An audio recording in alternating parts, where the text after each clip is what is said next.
problem. I didn't forgot.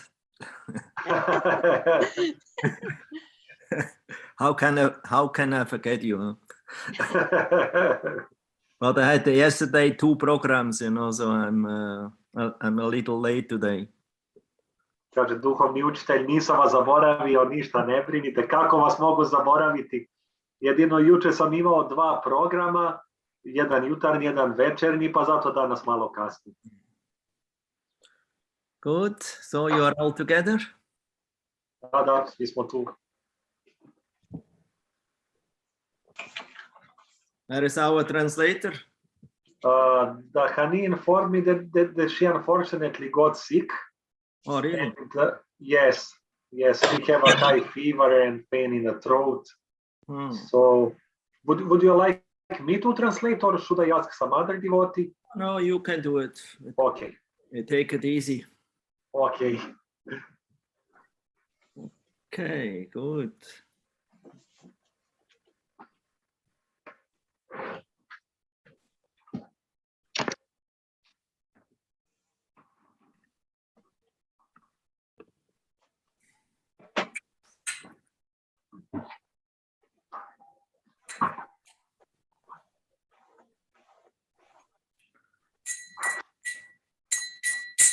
Jaya Radha Madhava Kunja Bihari.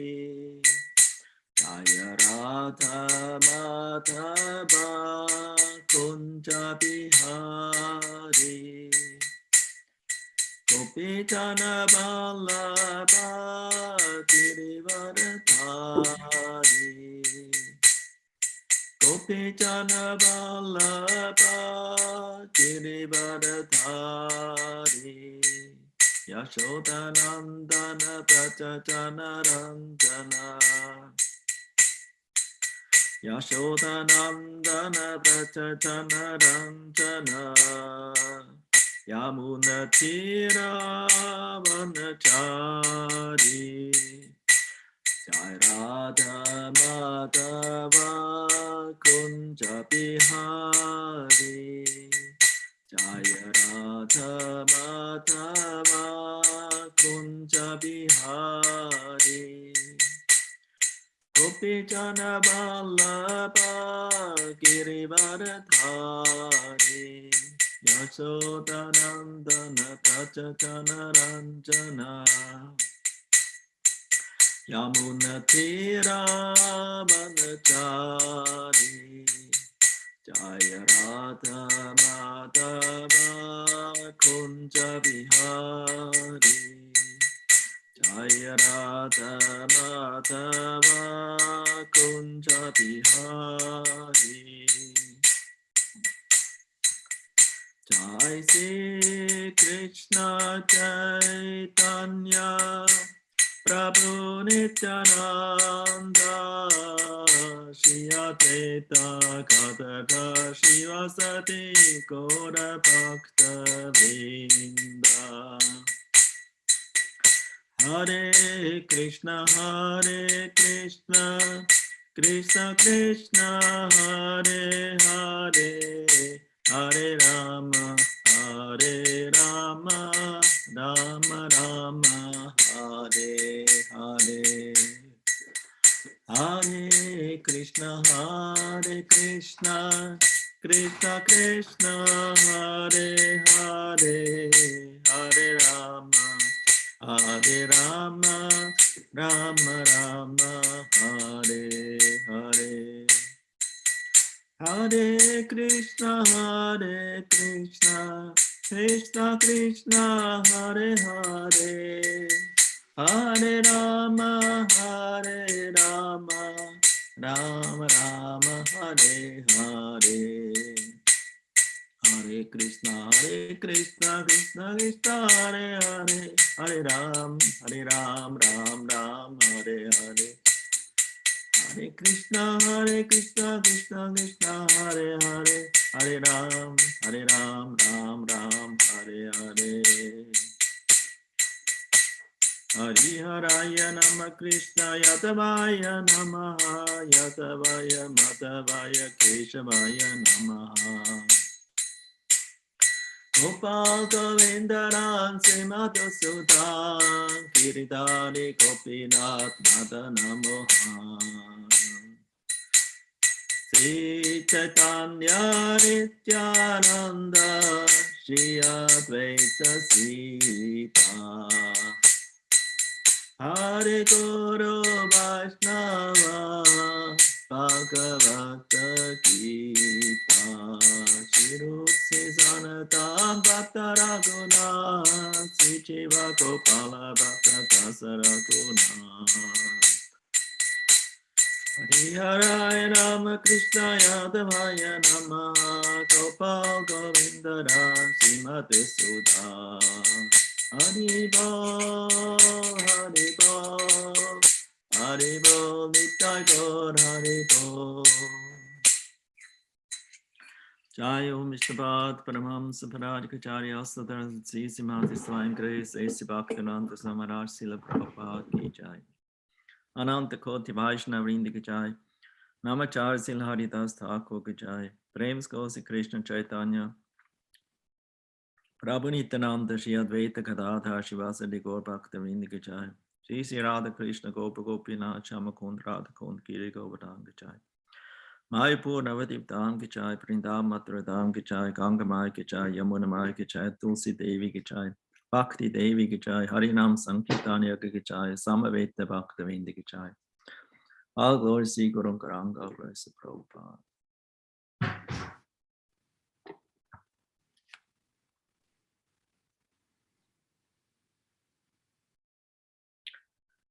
Om Namo Bhagavate Vasudevaya. Om Namo Bhagavate Vasudevaya. Om Namo Bhagavate Vasudevaya.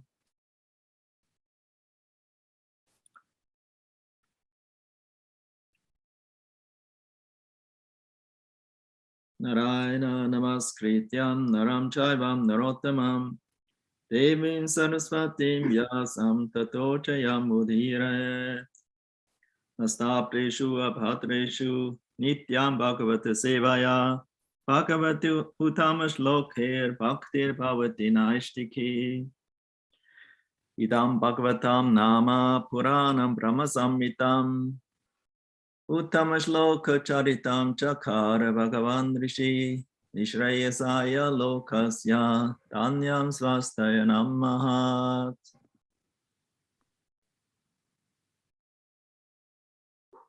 Krishna Svatam Upagate Dharmakyani Pisaha Karunastati Shammesha Purana Kutunoditaha Mukham Karoti Vachalam Pangum Langayati Karim Yat Kripatam Maham Bande Shri Gurum Dinataranam Hare Krishna Krishna Krishna Hare Hare Hare Ram Ram Ram Hare Hare.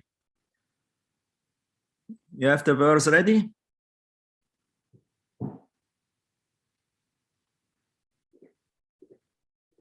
Yes, 1, 2, 2. It was you showed another one.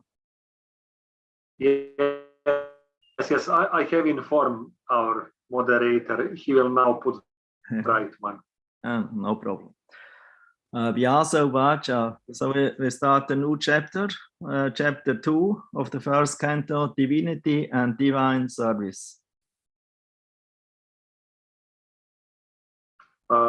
Počinjemo sa novim poglavljem prvog pevanja Šrimad Bhagavatama. To je poglavlje broj 2 koje se zove Bog i predano služenje njemu. The first chapter, you remember, it is was more how to say, setting the scene, how it actually came that the Bhagavatam was spoken for the second time. Sigurno se sećate da prvo poglavlje opisuje postavljanje scene. Kako je došlo do toga da Bhagavatam bude izgovoren po drugi put? It was spoken for the second time by Suta Goswami to the sages of Naimisharanya. A drugi put ga izgovorio Suta Goswami mudracima Naimisharanje. So the sages of Naimisharanya, they were very eager to hear from him and learn from him what he has heard from Shukadev Goswami, the first speaker who spoke the Bhagavatam the first time to Maharaj Parikshit. Mudraci iz najniža ranije su bili veoma željni da čuju pažljivo od Sute Gosvamija šta je to što je on čuo od Šila Šukadeve Gosvamija drugom prilikom. So, and they ask him several questions about duties, about which book to read the best.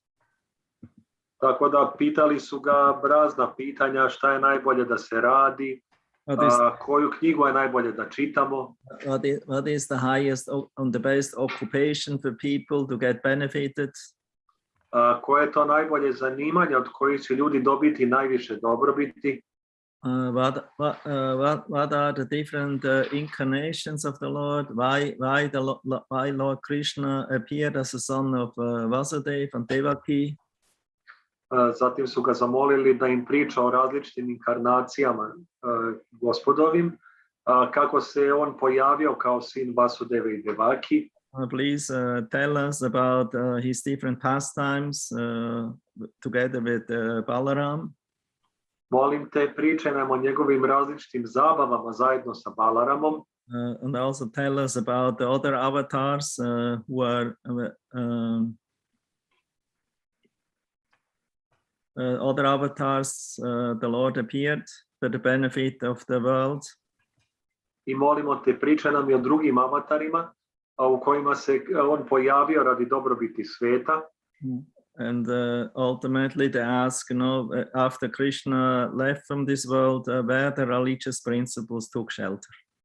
I na kraju su pitali, nakon što je Krishna otišao sa ovog sveta, gde su religiozni principi našli svoje utočište? So that's basically the, the seed questions of the sages upon whom the entire Bhagavatam is built up.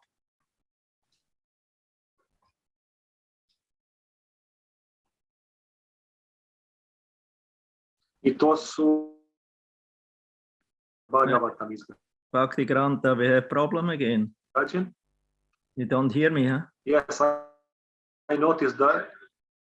Yes, the connection, I hear you, but the sound is coming a delay. little slower. Yeah, that means bad connection. So what we're doing?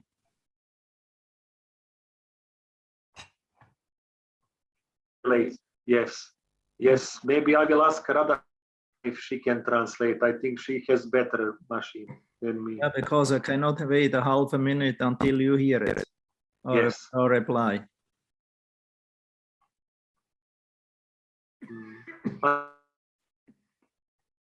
Rada Šarana, da li bi mogla da preuzmeš?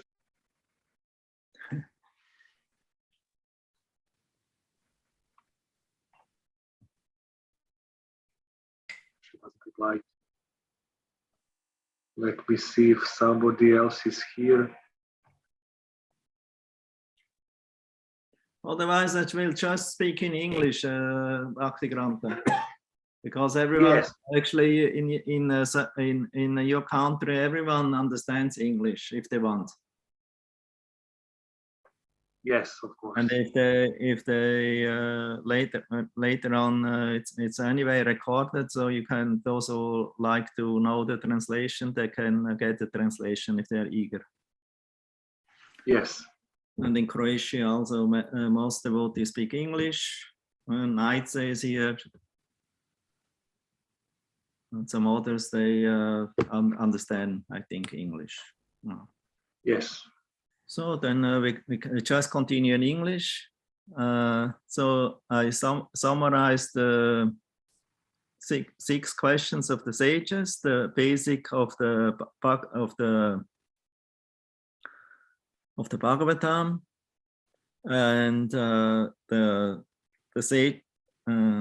sages, they were very eager to hear. They wanted to hear more and more because they got a taste. If one has a taste for higher subject matters to hear about Krishna Katha, then one never becomes tired of hearing more about it. So that's basically the introduction in the first canto. What we in several lectures discussed, or I would say lectured about. And so now second chapter starts with Shukadev Sutta Goswami replying on these questions of the sages. And before he starts to speak, so he offered his obeisances and his respect to his spiritual master. That means Shukadev Goswami, from whom he has heard and learned the Srimad Bhagavatam. And that he will speak this same topic, what he has heard from the great sage Shukadev, the son of Vyasadeva, and according to his own realization. So in this way, that's the process of Srimad Bhagavatam. The Bhagavatam is heard, Shravanam, Kirtanam. Shravanam, this is Bhagavat Marg. It's a process of hearing, chanting, and then ultimately also remembering and also doing something to please the Lord. Although hearing, chanting is already also devotional service, sometimes I think one has to work and show Krishna, how serious I am, and expect mercy.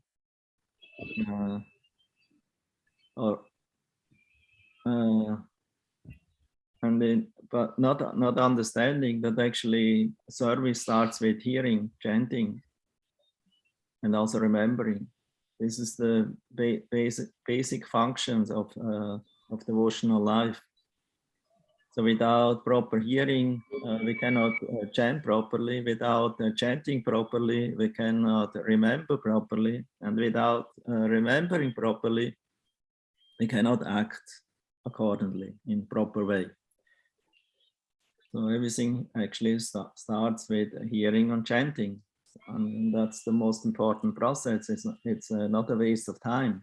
Sometimes we think, oh, hearing, chanting, remembering, that's waste of time. Let us do something more practical, what gives result. So yes, that's also important, but we should never forget that the basis or the root of good results is the hearing and chanting about Krishna, because it's Shravanam Kirtana, Punya Shravana Kirtana. It is pious or purified hearing. There's no sin. There's no impurities in this hearing and chanting, and in this ninefold process of devotional service. So.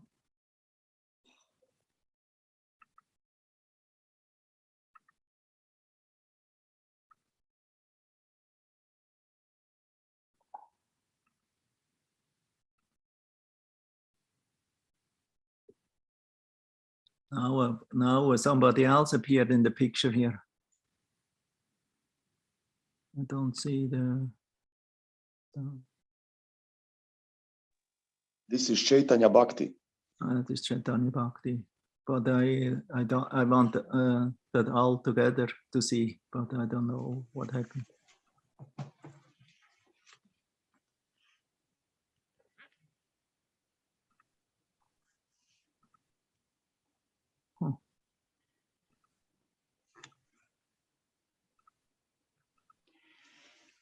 Anyway, so I see Chaitanya Bhakti now. Haribol.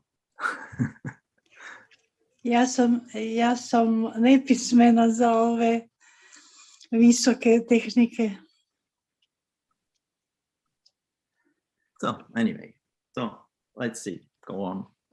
So yeah, So hearing, chanting, this is the basis of a good result also. It's Punya Shravana Kirtana. It is a transcendental, purified hearing.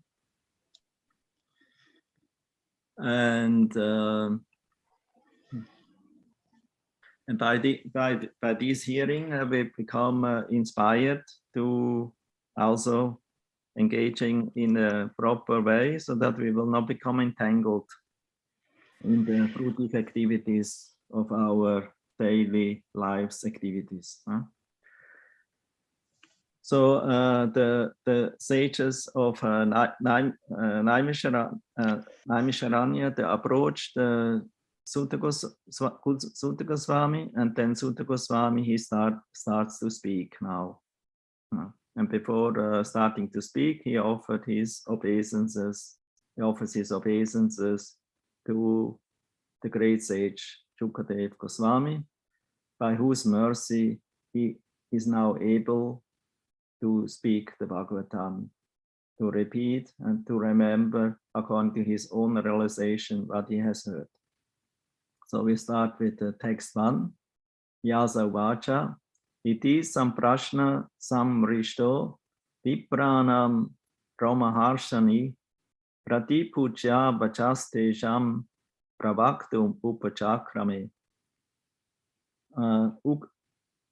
Ukrashrava, that means Sutta Goswami, the son of Romaharshan Sutta, being fully satisfied by the perfect questions of the Brahmanas, thanked them and thus attempted to reply.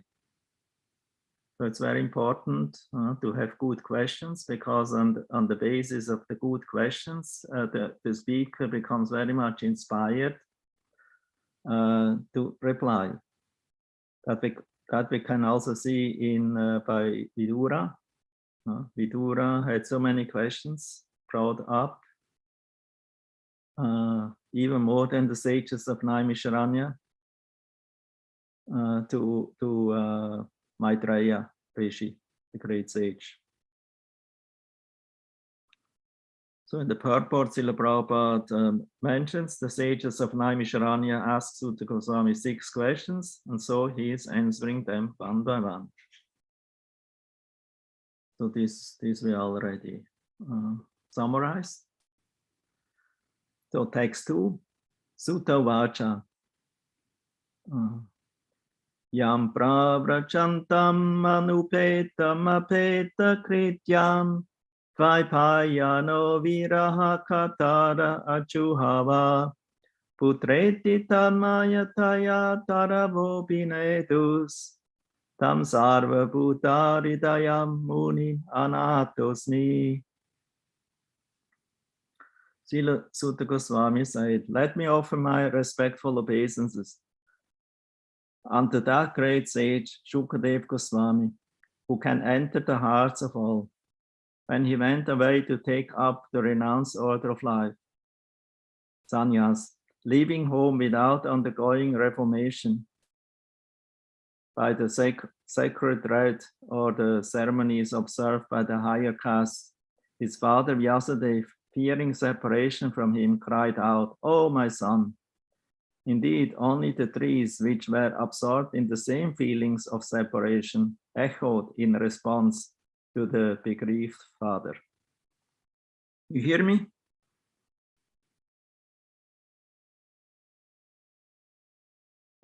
Yes, Guru. Yes, the sound is very good. Everything good, okay.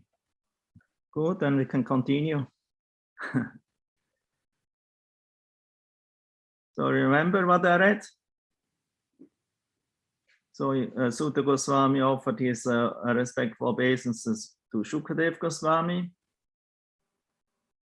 who knows practically the heart of everyone, because he is like a great yogi, mystic, pure soul, who can enter in the hearts and therefore knows our desires, and he can reveal and himself to us according to our state of mind or consciousness. So when he took birth as a son of Vyasa, as we all know. Therefore, he's known as, who knows what is the name of Shukadev Goswami, the son of Vyasa?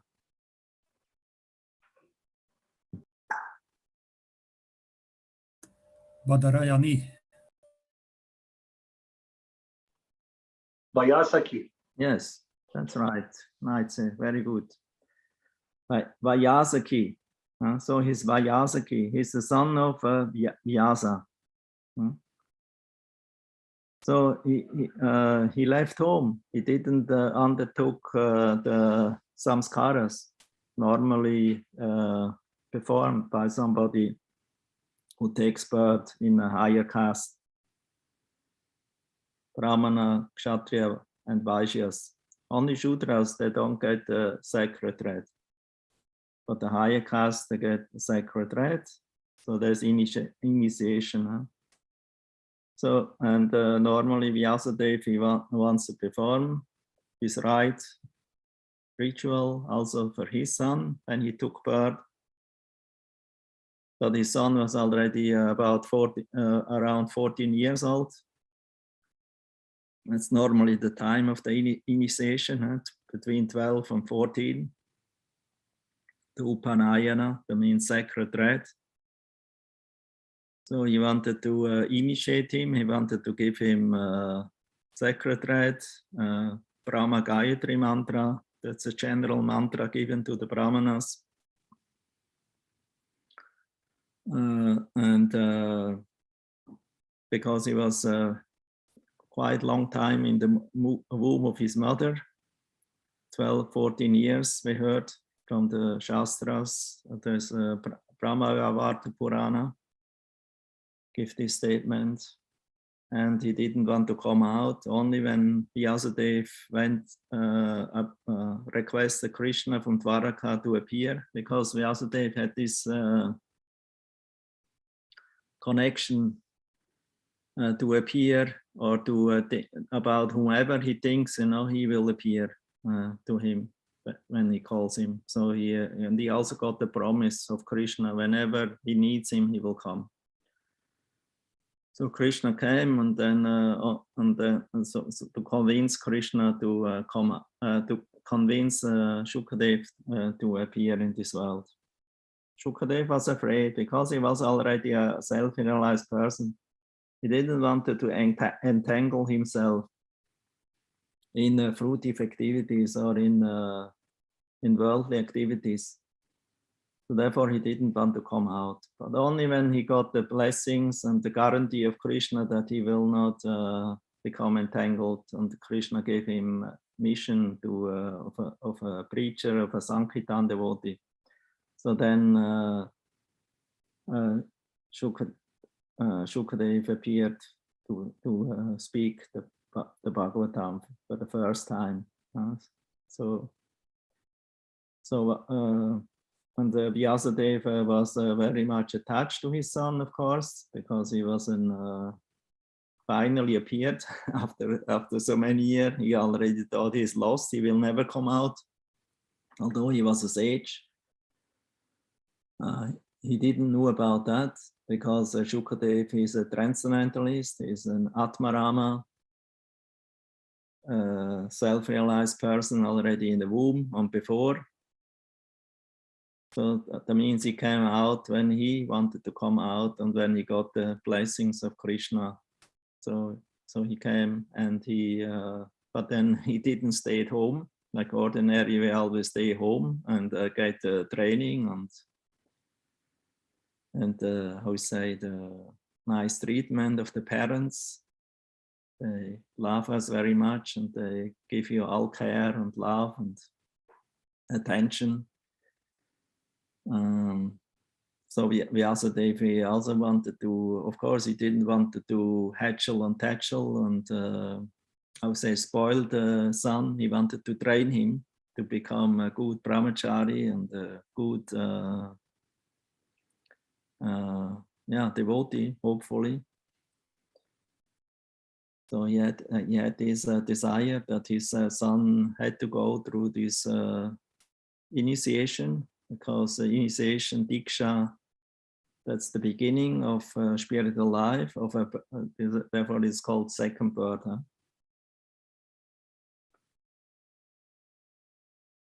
And so he wanted to initiate him, but Shukadev, he left and he went to the forest, in that region, not far away. So the father was walking after him, and he wanted to call him back. Oh, my son, please come. But he only heard the echoes of the trees and the mountains there, the boulders. There, they don't have much consciousness. Boulders have practically no consciousness at all, and the trees, they have little consciousness. But even they felt the separation, and they replied to Vyasadeva in the same way, you know, oh son, you know, where are going? Come back, please come back. They gave this echo. They were also felt sympathy with the feeling of Vyasadeva. Vishwanath Chakravarti Thakur, in his commentary, he says because Shukadev, he can enter in everyone's heart, so he could also enter in everything, even in trees, and therefore he responded to his father even through the trees, you know, the lamentation and the anxiety of his lost son, who is not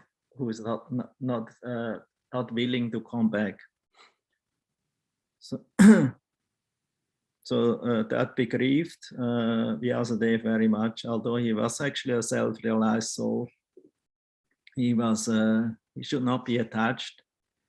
So he was not attached to Shukadev because of his bodily concept, oh, he is my son, I'm the father, because who is anyway father, and Shukadev could also be the father. And like that, there was one devotee, two devotees, one was father, the other one was son. They came to Jagannath-puri. They were devotees of Lord Chaitanya. One was Mukunda, the other one was Raghunandana. So they came to Puri every year to see Lord Chaitanya.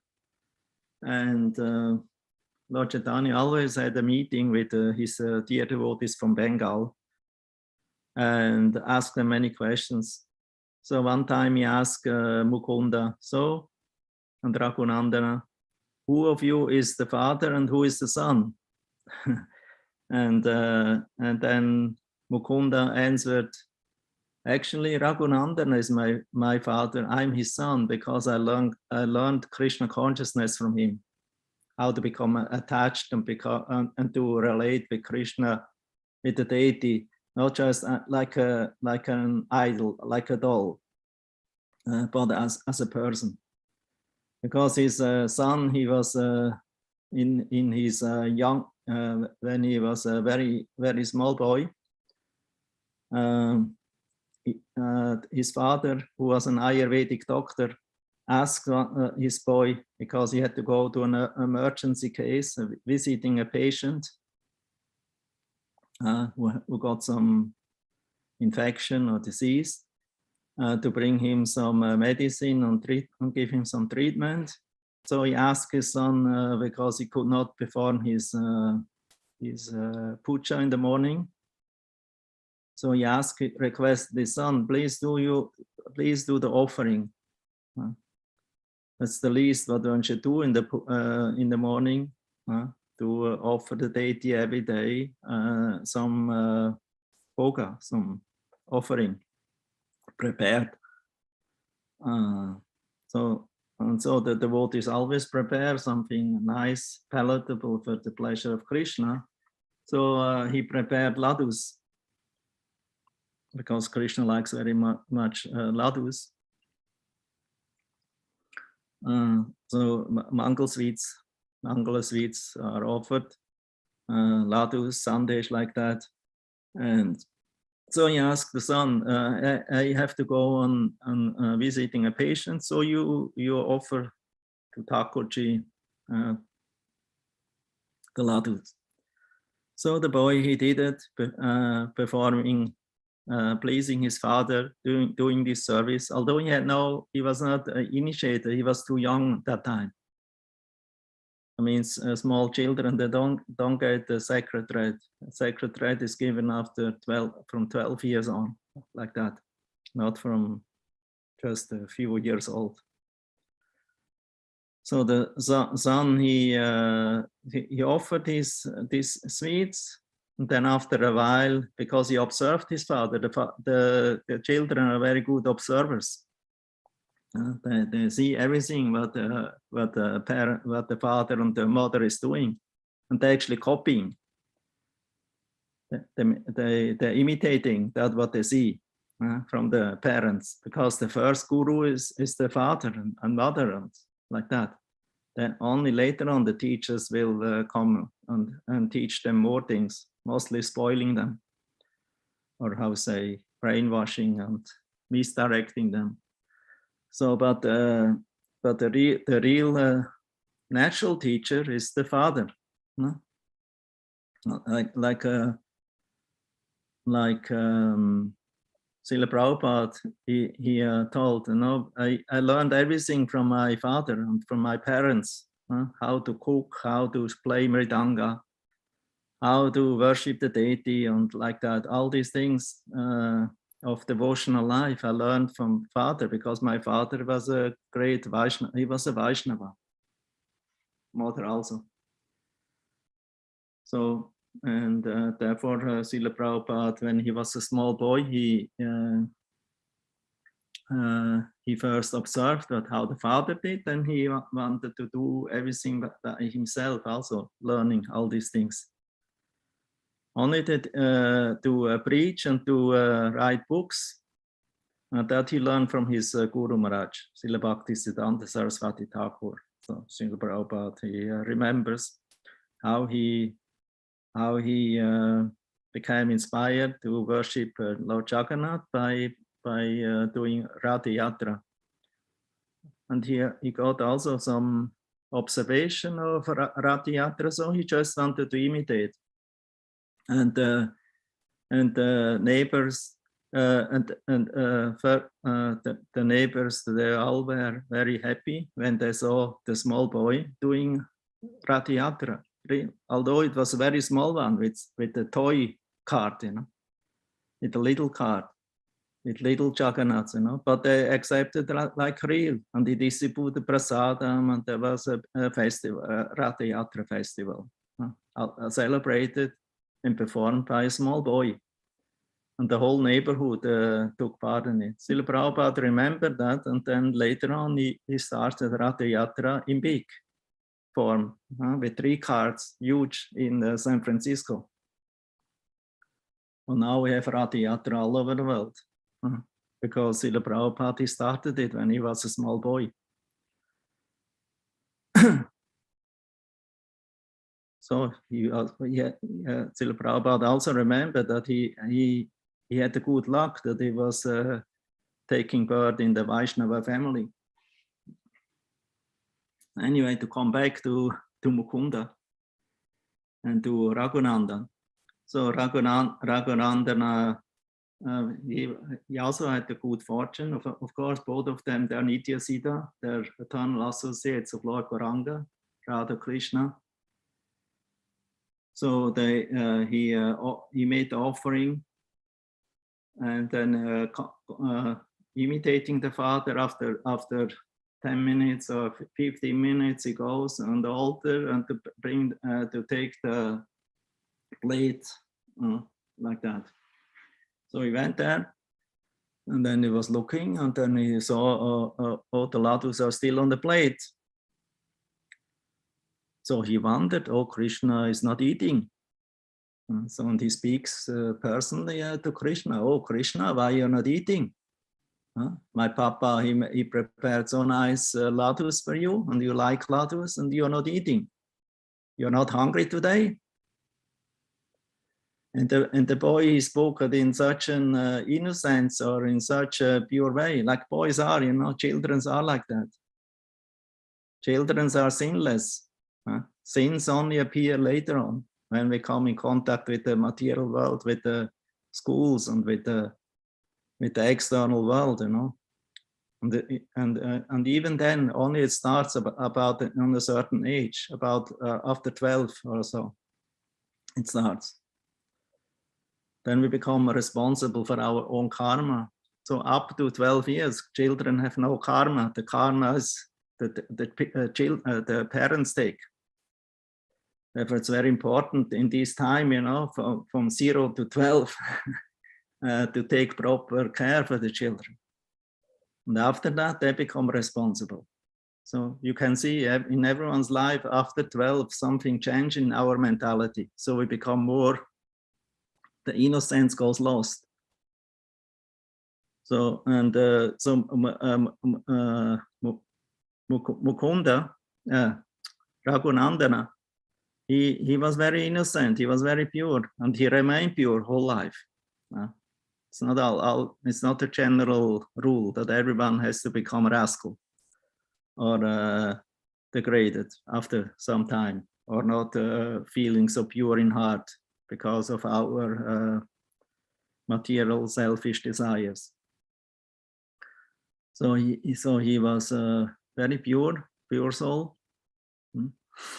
And Krishna, he responded with the bhakti, with the bhava of the boy, and he accepted. He was eating the ladus, so there was no laddu left when Mukunda, the doctor, he came back from his patient, and he asked his son, "Oh, where is the Mahaprasad?" and then the son said, "Oh, Krishna ate everything. Thakurji ate." "Oh, don't tell me story here. Never heard that the deity directly eats. He only looks over it. He blesses it. He doesn't do this physically. So why you don't tell me that you ate everything yourself?" Then and said, "No, it is Thakurji ate." The doctor could not really believe, so he had still some few ladus left, but that was not offered. It was not in the fridge, but somewhere in a place hidden or safe place, in a shady place, and they took it and they put it on the plate and told to the boy, "Offer again." Then the boy went again, offered. This time again, Krishna was not eating, and the doctor Mukunda, he was hiding and wanted to see and observe what is going on, to see what actually happening. And then the boy again spoke to Krishna, "Oh, please eat. My papa, he wanted to offer you more ladus." So Krishna, out of sympathy, again eat half of the laddu this time, not the whole one. So he left some Mahaprasadam left for that the doctor and the boy also could get something. So Mahaprasadam, actually Krishna is Krishna's mercy. It's the prasad, the remnants of Krishna. So mercifully, he leaves always devotees, also some remnants, not eating everything himself. But in this case, first time Krishna ate everything, and the second time half of the laddu. So Lord Chaitanya, because he's also omniscient, he heard or he knew about this incident. And so when these two devotees with other ones from Sri Khanda, they came from Sri Khanda, from Bengal. There's one village, one place called Sri Khanda. It's not the sweet Sri Khanda, you know, it's Sri Khanda. It's a village, and so they came. Bengali Vaishnavas every year went to Jagannath Puri to see Lord Chaitanya there. don't Lord Chaitanya gave darshan to all the Bengali Vaishnavas. And then, so he told to Mukunda, yes, your observation or your statement is proper.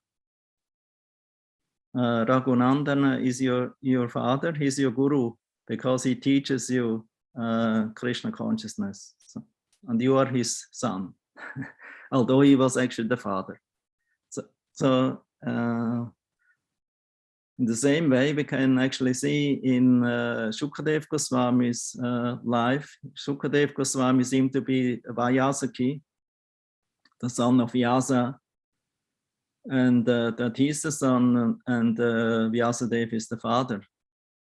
But Shukadev actually turned out that he also is the father, because when he spoke the Bhagavatam to Maharaj Parikshit, Vyasadev and Narad Muni were present also in the audience to hear from him.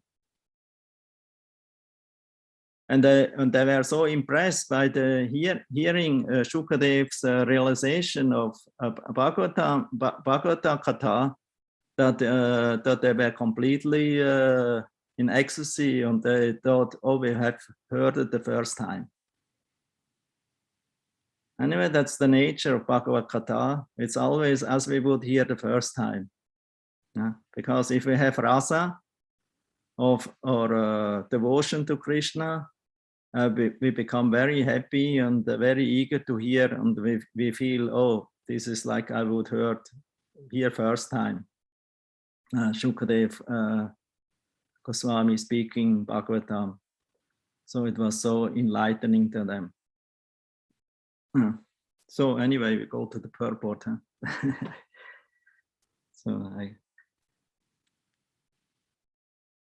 So here it is stated in the purport: the institution of Ananda Ashrama prescribes many regulative duties to be observed by its followers.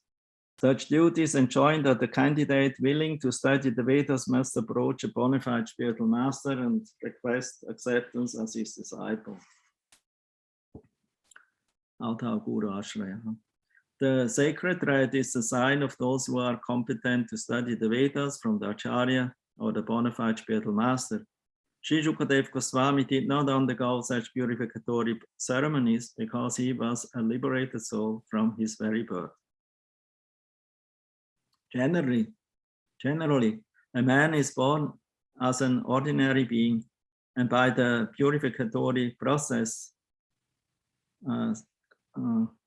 this process is called Garbhodhana Samskara, and also other processes like later on the sacred thread. So the purificatory processes, the samskaras, there are 10 samskaras in the life of a civilized human being who is a follower of the Vedas. So by the purificatory processes, he is born for the second time. Second time means tvija. That means he is born, the real birth. First birth is mother, father. Second birth is by initiation, receiving mantra. There's also a third birth described. It's the birth of the following the instruction of the spiritual master and worshipping the deity, puja. That's the deity worship. That's considered the third birth. So that means the Vedic followers, they go through this ceremony of second birth, twice born. Therefore, they call twice born, tvija. So, and then here Srila Prabhupada continues: when he sees a new light and seeks direction for spiritual progress, he approaches the spiritual master for instruction in the Vedas. So that means when a brahmachari approaches the Gurukula of the spiritual master, then he fully surrenders unto him and receives transcendental instruction of the Vedas. And before he can study, so the brahmacharis become initiated Krishna Balaram, when they went to Gurukula, to Sandipani Muni, they also accepted this initiation, and so that they were able to study the Vedic literatures from the Guru Sandipani Muni, that we heard from the 10th canto of Srimad Bhagavatam. So the spiritual master accepts only the sincere inquirer as his disciple and gives him the sacred thread. That means the spiritual master should not be just be greedy to accept anyone and everyone who comes to him. So that's a testing period of sincerity. And Lord Chaitanya also warns we should not accept too many disciples, because if you accept too many disciples, you also become responsible for them, for their activities, and then anyway your own bhajan, your own devotional service maybe becomes weakened. So therefore the nectar of devotion is stated we should not accept too many disciples unnecessarily. Of course, somebody who is a very great preacher, like Srila Prabhupada or Srila Bhaktisiddhanta Saraswati Thakur. We heard also Narottam Das Thakur that they accepted many disciples, thousands of disciples. But they could also see accepting many disciples also means some troubles, because if you have thousands of disciples and the Acharya is not present, and even if the Acharya is present, there's always some problems. And then the Acharya has to take care. And like Srila Prabhupada, he told, I want actually to write Bhagavatam, the commentaries, the purports, and I also have a whole list of other books that I want to translate for the world and for the benefit of the devotees. Therefore, give me relief from managerial activities to take care in ISKCON. So you should take care. Therefore, he actually created this GBC, so that they take responsibilities on the leaders of the temples. But then there was always problems still, even in Prabhupada's presence, and then he always requested them, please take care for yourself. This movement is in your hand. Give me opportunity that I can go into the Nirjan Bhajan so that I can write. But still, there was always problems. So Prabhupada always had to travel and taking care and writing so many letters and solving so many problems. So in this way, he actually became, although he wanted to concentrate more in the mission of his spiritual master to translate his books and to make commentaries, because Vaishnava books means also not only the verses, but also the the commentaries of it, because the commentaries are the shedding the light in the verses, and that's actually the real nectar. So yes, in this way a man becomes twice born or a Dvija. After qualifying as a Dvija, one may study the Vedas, and after becoming well versed in the Vedas, one becomes a Vipra. A Vipra means somebody who is learned Brahmana. A Vipra or a qualified Brahmana thus realizes the absolute and makes further progress in spiritual life until he reaches the Vaishnava stage. Therefore it's stated by Lord Chaitanya, Kipa Vipra, Kipa Nyasi, Shudra Kena Noi, Ye Krishna Tattva Veta, Say Guru Hoi. So it's not only necessary to become a Vipra or a Brahmana, because if a Brahmana doesn't know Krishna and is not engaging in devotional service, then he's actually not a real qualified Brahmana. Even if somebody is a Shudra, he can become better Brahmana because he becomes a Vaishnava. So this is statements of many revealed scriptures of the Puranas and other Shastras, that the Vaishnava is the best Brahmana. And Lord Chaitanya told, doesn't actually matter if you are born in a Brahmana family or a Shudra or whatever you are, Kipa Vipra, Kipa Nyasi, if you are a renunciate, try to understand the signs of Krishna, Ye Krishna Tattva Veta, say Guru Hoy. And in this way become Guru, become a teacher by teaching by your own example and guiding others to also become Vaishnava or a devotee of Krishna. So this is the heritage, the duty of Lord Chaitanya and Guru Parampara to take up this mission and become Vaishnava ourselves and make others Vaishnavas by giving them these teachings of Bhagavatam, of the great Bhagavatam, and also of the giving the holy name of Krishna. So the Vaishnava stage is the postgraduate status of a Brahmana. A progressive Brahmana must necessarily become a Vaishnava, for a Vaishnava is a self-realized learned Brahmana. So that's the statement here. Prabhupada is pointing this out. So Srila Shukadev Goswami was a Vaishnava from the beginning. Therefore, there was no need for him to undergo all the processes of the Varnashram institution.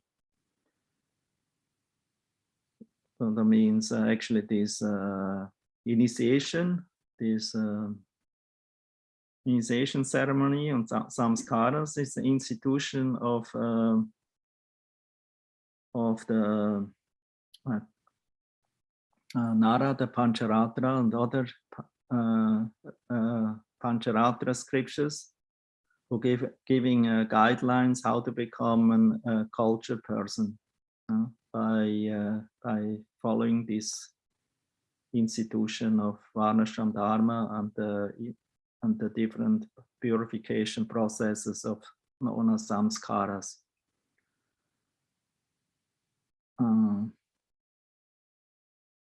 But Shukadev Goswami, he was not in the Varnashram system, he was a Paramahamsa, he was a Atmarama, he was a liberated soul already in the womb of his mother. So therefore he didn't consider this is very important now that I have to take birth and become a follower of Varnashram and then tangle myself in this system, you know. Like Jat Bharata, we also hear previously in the 5th canto, in long time ago in previous ages, he was a Jada Bharat. He was a Bharat who became born again as Jat Bharat after he became a deer. So he became very sincere, sincere devotee. And he was not acting like somebody who was interested to in this Varnashram and in these purification processes. His father also wanted to train him and give him initiation and all these processes, like Shukadev Goswami, but he was behaving like a madman, like somebody who was not real by his senses, and he. Because he wanted to avoid this entanglement in this Varnashram system. Because Varnashram system, to just become dutiful to the Varnashram, it has the tendency to become attached to this process and then actually forget Krishna and to become more attached to the rituals and not into Krishna. Therefore, the great devotees who are above the Varnashram, the Paramahamsas, that means the liberated souls like Shukadev Goswami, Jat Bharata, like that, they didn't want to undergo these purification processes, and they consider this as entanglement. And this abstracts me, this deviates my attention from my meditation and spiritual goal. Like we also hear from the 4 Kumaras, they also didn't want to undergo the instruction given by Brahma to marry and to become grihastas. So they want to remain brahmachari, and therefore Brahma became very angry. And from that anger, Rudra or Shiva appeared. I spoke yesterday about it. So 4 Kumaras are also an example of liberated souls who had no interest in fruitive activities or household life. They wanted to just absorb in Brahman. And ultimately they find shelter in the Supreme Brahman when they went to Vaikuntha and they received the darshan of Lord Narayana, smelling the tulsi flowers and manjaris from his offered on his lotus feet and from his garland. So so the 4 Kumaras, their mentality became completely changed and they became attracted to devotional service, to bhakti, to the lotus feet of Lord Narayana. So they became Vaishnavas, although they were Brahmavadis, like Shukadev Goswami was a Brahmavadi. Brahmavada means somebody who is actually impersonalistic, has not an understanding, a realization that actually the Supreme Brahman or that what is behind the Brahman, the cause of all Brahman, Brahmana hi Pratishtana, is actually Lord Krishna. So it's the personality of Godhead. And they're actually like scientists, they're like researchers, they want empiricists, they're empiric yogis and sages. They only accept something what they realize themselves. So the 4 Kumaras, they wanted to experience Brahma, Nirvana, the absorption in the Brahman effulgence of based on Gyan, on mental speculation of Vedic knowledge. We are not this and we are not that, we are spirit soul. So that's the conclusion. But ultimately we have to understand the behind that conclusion that I'm spirit soul, that we're eternal is the personality of Godhead. It's Krishna, it's Bhagavan. And to surrender to him and to realize him, this is the goal of Varnashram, it's the goal of yoga, it's the goal of studying Vedic scriptures, it's the goal of any activities,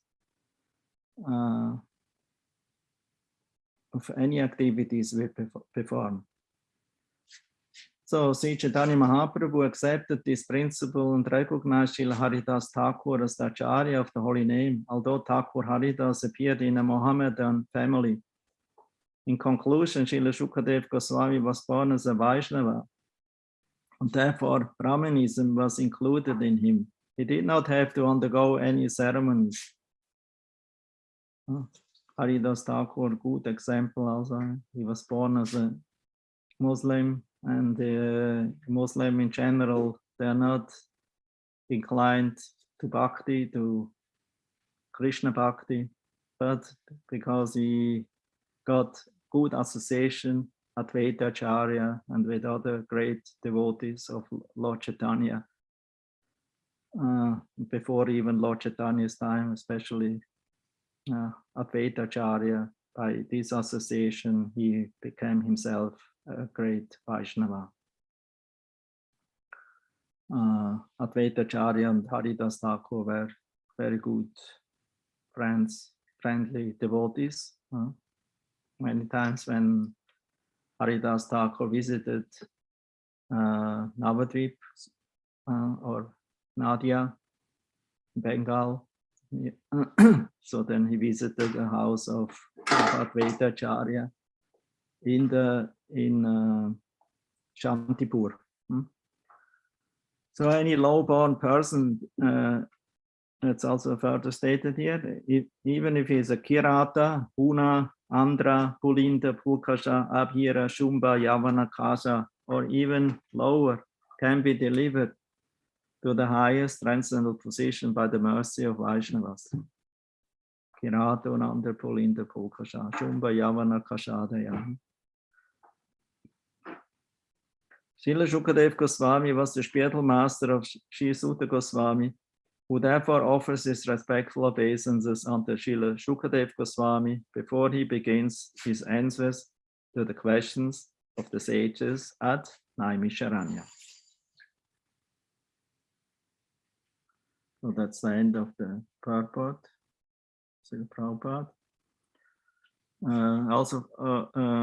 I was looking for some quotes also from Bhagavatam. The first one I like to read is in the end of the Bhagavatam and the 12th canto, 12th chapter, text 69. Suta Goswami, again, after concluding his Bhagavata Katha to the sages, he offered again his obeisances to Shukadev Goswami. Here, 12:12:69. Swasukha nibrita chetastat vidutas tanya bhavo vyachita ruchira lila krishna sarastadiyam vitanuta kripaya yas tattva dipam puranam tam akila vrichinakam yasa sunum natosmi. Let me offer my respectful obeisances unto my spiritual master, the son of Vyasadev, Shukadev Goswami. It is he who defeats all inauspicious things within this universe. Although in the beginning he was absorbed in the happiness of Brahman realization and was living in a secluded place, giving up all other types of consciousness, that means material consciousness, external consciousness. So he became attracted by the pleasing, most melodious pastimes of Lord Sri Krishna. He therefore mercifully spoke this supreme Purana, Srimad Bhagavatam, or Bhagavata Purana, which is the bright light of the absolute truth and which describes the activities of the Lord. So yes, Shukadev, he left the home, but then he also he returned to his father because he actually learned the Bhagavatam from his father, Vyasadev. He heard these mantras from him. So he only went for a time being to the forest. But Vyasadev, he sent out some brahmacharis with a recitation of Bhagavatam slokas. And when Shukadev Goswami heard these beautiful descriptions about Krishna, so he became attracted to Krishna Katha. And he ultimately came back home, back to Vyasadev, but only not to just to live there in household affairs and become a grihasta. Actually, Shukadev Goswami was always remaining as brahmachari, renunciate. There's another Shukadev we hear who became a grihasta, but that's not the same Shukadev as Shukadev Goswami, the son of Vyasa, who was a liberated soul and who became the speaker of Srimad Bhagavatam. So he studied the Srimad Bhagavatam under the direction of his father, Vyasadev. So we also hear in first canto 7 chapter text 9 on, Shonaka speaking to Suta Goswami. Sri Shukadev Goswami was already on the path of self-realization, and thus he was pleased with his own self. So why did he take the trouble to undergo the study of such a vast literature? Good question. So if he's why he actually then came back when he accepted the trouble of studying. Every one of you who went through study, Bhakti Shastri or Bhakti Vaibhav or whatever, I would say studies we have nowadays. No, it's quite it's quite troublesome. Therefore, we heard yesterday in Russia, some devotees think, "Oh, why go to so much trouble? To study Bhagavatam for 1 month and then have this Shastra test, and that's maybe enough. Why to study longer?" So they wanted to have a quick test, so that then later on can go to the real thing, to activities, practical services and activities. So therefore, some devotees, they like to study all the time. Sometimes they study too much, so one becomes very dry. The problem with a lot of studying is when it becomes dry. It becomes not so much practical, not so much, actually not so much tasty in his life and in his, it's not easy to, with such persons to deal, because Bhagavatam is not something theoretical or something what we only study.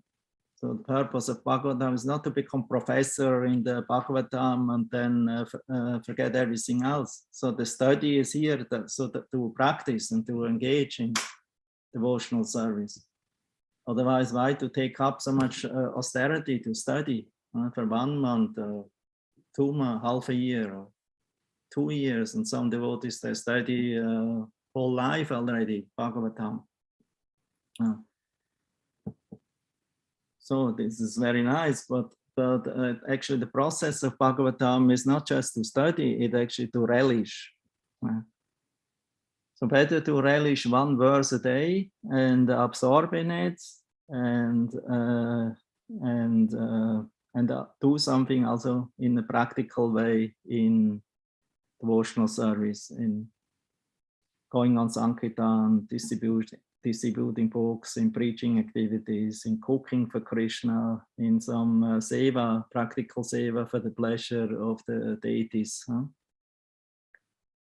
Or also do something for teaching people how to cook and how to become Vaishnava. So that's actually very pleasing to the spiritual master. And in this way, we actually get blessings. The mercy we already have. We only have to accept it and be thankful for the mercy, and then apply it in our own lives to surrender. And surrendering is always we can do more. We think, oh, I already surrendered, but surrender has no end. We can always surrender more. We can engage in more deep absorption and concentration in Krishna consciousness. So therefore, the sages of Naimisharanya, it's actually a good question why he actually took the trouble to study, why he returned home when he was already a liberated soul. So the answer is given in 1.7.10. Sutta Goswami replied, all different varieties of Atmaramas, those who take pleasure in the Atma or spirit self, especially those established on the path of self-realization, though freed from all kinds of material bondage, desire to render unalloyed devotional service under the personality of Godhead.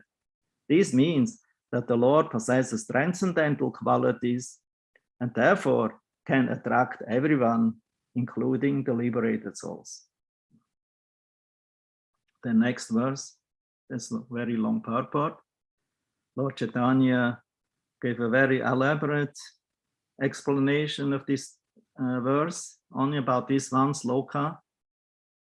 First time to the Mayavadis in Benares, then also to Bhattacharya, Sarvabhauma Bhattacharya, I think him first time. Mayavadi sannyasi is second time.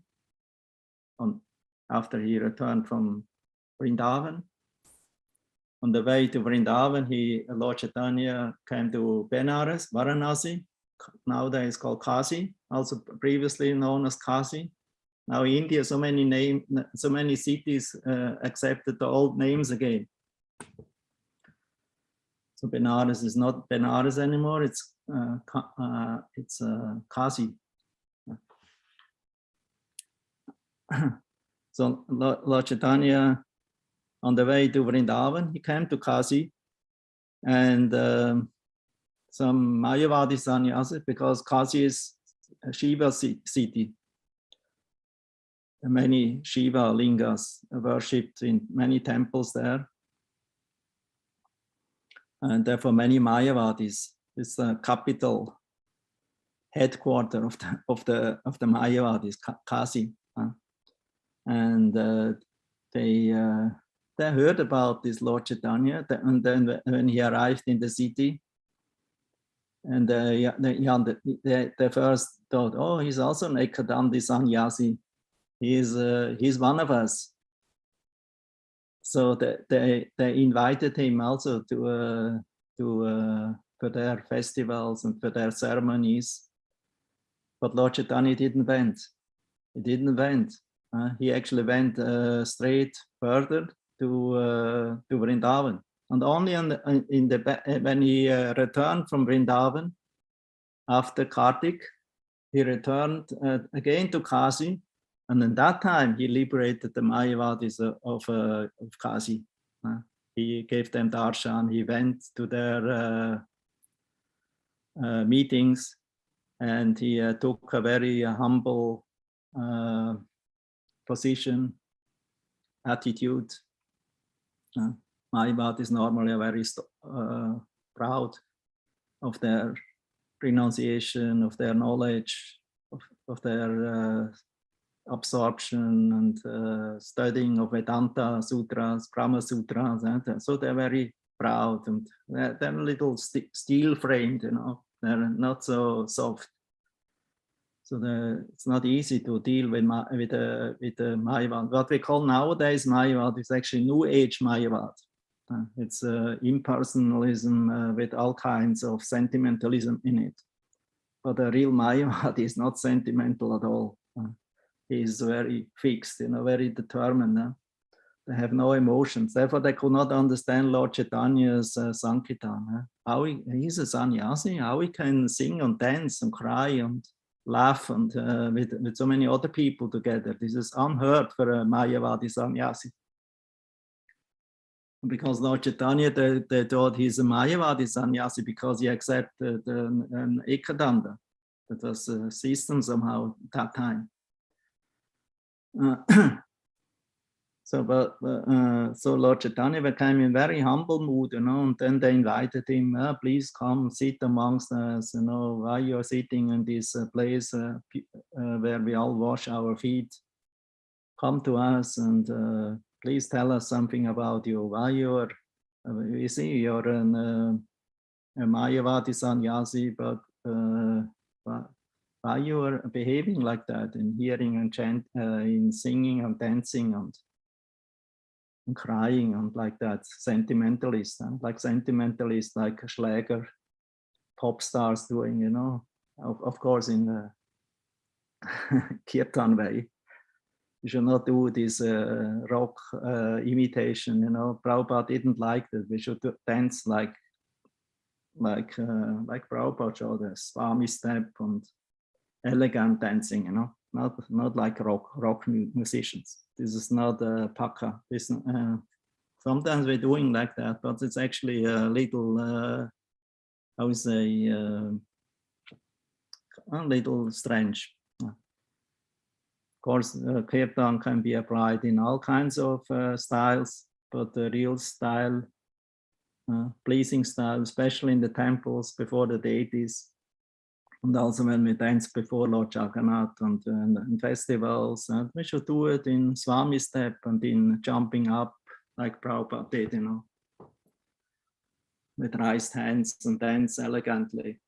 So this is what Lord Chaitanya did, and he was very ecstatic and in that. But the Mayavadis, whose heart was like a stone, you know, they could not understand.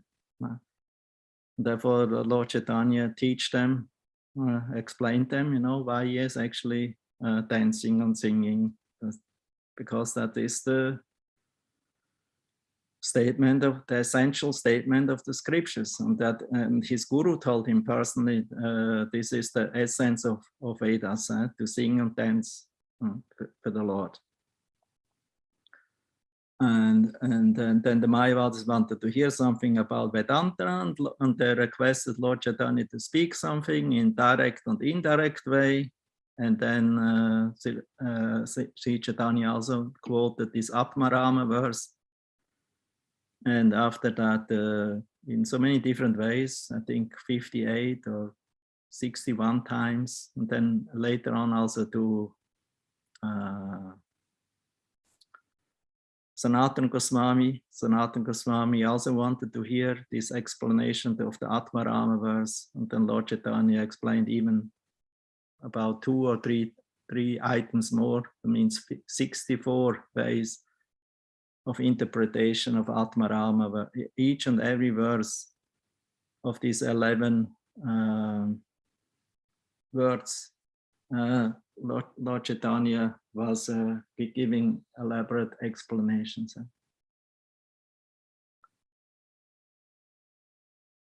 So 3 times Lord Chaitanya spoke about these Vedanta Sutras in explanation of Vaishnava way. Later on, Baladev Vidyabhushan, our Gaudiya Vaishnava commentator of Vedanta Sutra, he made commentary to this very favorite book of the Mayavadis, because Lord Chaitanya considered Vedanta is not very much important for the Vaishnavas, because we have Srimad Bhagavatam. Srimad Bhagavatam is the natural commentary of Vedanta. So we don't need commentary. So only later on the request of some important personalities, leading personalities like a king of Jaipur, I think it was, and also because of some attack of some of a sampradaya who was a little ambitious sampradaya who didn't want to accept Gaudiya Vaishnavas as authorized, because they don't have a Vedanta Sutra commentary. And only in that situation, Baladev Vidyabhushan, he became invited to come. He was actually sent by his guru, Vishwanath Chakravarti Thakur. First he was invited, but he told, no, I will not leave Vrindavan. I stay here, I do my bhajan here. I'm too old now, I don't want to debate.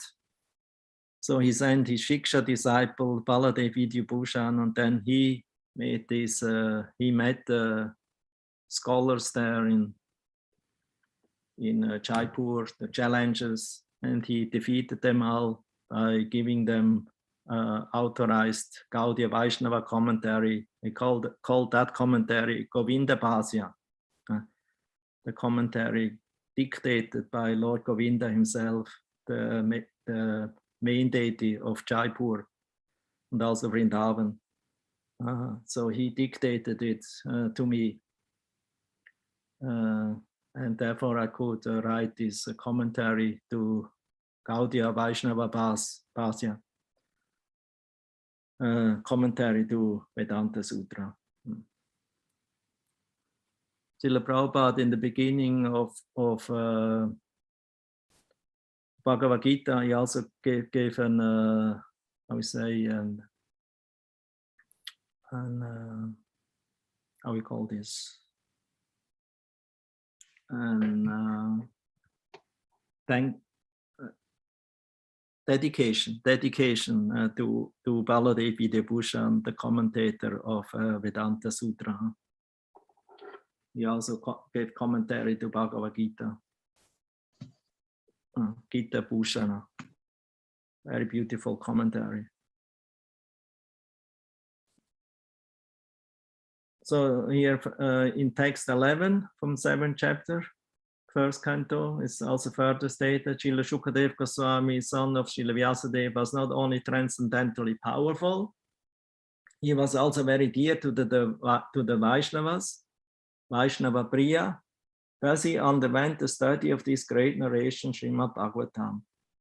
And here in the purport, Srila Prabhupada, he describes, according to Brahma Vaivarta Purana, Srila Shukadeva Goswami was a liberated soul even within the womb of his mother. Srila Vyasadeva knew that the child after his birth would not stay at home. Therefore, he, Vyasadeva, impressed upon him the synopsis of the Bhagavatam so that the child could be made attached to the transcendental activities of the Lord. After his birth, the child was still more educated in the subject of the Bhagavatam by the recitation of the actual poems. That means first the Bhagavatam he heard when he was in the womb of not coming out, in the womb of his mother. Vyasadeva heard, and he also heard Krishna. And then he came out, but then he went to the forest, and then he came back and then studied further the whole science from Bhagavatam from Srila Vyasadeva. And that's also stated or approved by Shukadeva Goswami, because when he started to speak Bhagavatam, then he offered his obeisances to Srila Vyasadeva, from whom he learned the Srimad Bhagavatam at the end of the Dvapara Yuga. That means just in the end of Dvapara, beginning of Kali Yuga, he learned this science of Bhagavatam from his father, Shukadeva Vyasadeva. So the idea is that generally the liberated souls are attached to the feature of impersonal Brahman with a monistic view of becoming one with the Supreme Whole. But by the association of pure devotees like Vyasadeva, even the liberated soul becomes attracted to the transcendental qualities of the Lord. By the mercy of Sri Narada, Srila Vyasadeva was able to narrate the great epic of Srimad Bhagavatam, and by the mercy of Vyasadeva, Srila Shukadeva Goswami was able to grasp the import. The transcendental qualities of the Lord are so attractive that Srila Shukadeva Goswami became detached from being completely absorbed in impersonal Brahman and positively took up the personal activity of the Lord. That means he became attached. To become detached is useless if you are not learn positive attachment to something higher. And the highest is Krishna. That's transcendental attachment. Practically, he was drawn from the impersonal conception of the Absolute, thinking within himself that he had simply wasted so much time in devoting himself to the impersonal feature of the Supreme. Or in other words, he realized more transcendental bliss with the personal feature than the impersonal. And from that time, not only did he himself become very dear to the Vishnu Chanas, or the devotees of the Lord, but also to the Vishnu Chanas became very dear to him.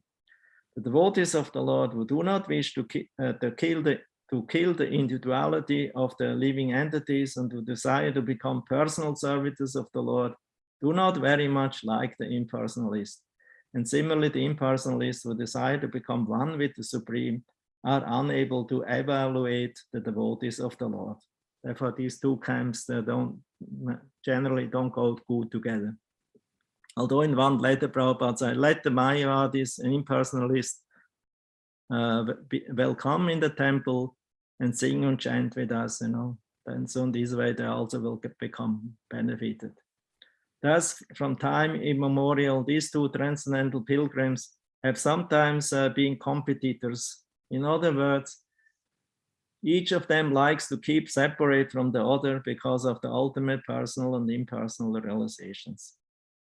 But somehow, other by Lord Chaitanya's mercy, even the Mayavadis, anyway, so-called Mayavadis nowadays, they become attracted to the Kirtan movement, and they join devotees and have kirtan with them together. And so in this way, they certainly get benefited and also get some prasadam. Therefore, it appears that Sri Shukadev Goswami also had no liking for the devotees. But since he himself became a saturated devotee, he desired always the transcendental association of the Vishnu Janas. And the Vishnu Jans also liked his association since he became a personal Bhagavata, a Bhagavata devotee. Thus, both the son and the father were completely cognizant of transcendental knowledge in Brahman, and afterwards both of them became absorbed in the personal features of the Supreme Lord. The question as to how Shukadev Goswami was attracted by the narration of the Bhagavatam is thus completely answered by this shloka. In the shloka, Hare Gunakshipta Matir Bhagavan Badarayani Adyagan Mahat Akhyanam Nityam Vishnu Jana Priya. Sri Shukadev Goswami, son of Srila Vyasadeva, was not only transcendently powerful, he was also very dear to the devotees of the Lord. Thus he underwent the study of this great narration, the Srimad Bhagavatam. And then I'm not completely finished. Huh? You still have a little patience.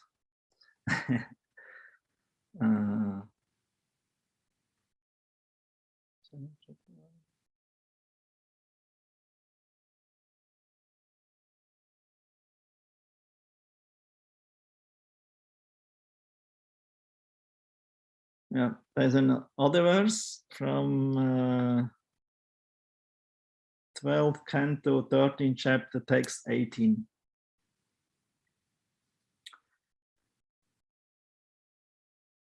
Srimad Bhagavatam Puranam Amalam Yad Vaishnavanam Priyam Yasmin Paramaham Syamekam Amalam Jnanam Param Giyate Tatra Jnana Viraga Bhakti Sahitam Naishkarmyam Avishkritam Tajrin Vansu Patan Vicharana Paro Bhaktya Vimuche Naraha. Srimad Bhagavatam is the spotless Purana. It is most dear to the Vaishnavas because it describes the pure and supreme knowledge of the Paramahamsas. This Bhagavatam reveals the means for becoming free from all material work, together with the process of transcendental knowledge, renunciation and devotion, bhakti. Anyone who seriously tries to understand Srimad Bhagavatam, who properly hears and chants it with devotion, becomes completely liberated. 12th canto, 13th chapter, text 18. Oh, you have it here.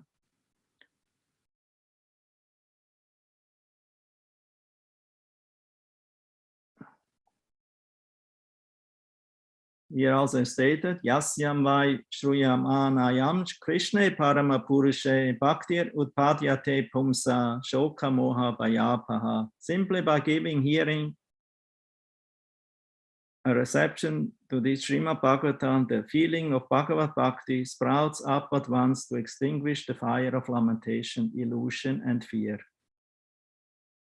177, Sutta 2, about Vyasa. And then Shukadev Goswami, before he recites Bhagavatam in 2nd canto, 4th chapter, text 22, he prays to the Lord. Prajodita yena pura sarasvati vitanvata chasya satim smritim ridi svalakshana pratura bhut kilasya taha same rishinam rishabha prasidatam. May the Lord, who in the beginning amplified the potent knowledge of Brahma from within his heart and inspired him with full knowledge, Sarasvati, of creation of his own self, and who appeared to be generated from the mouth of Brahma, be pleased with me.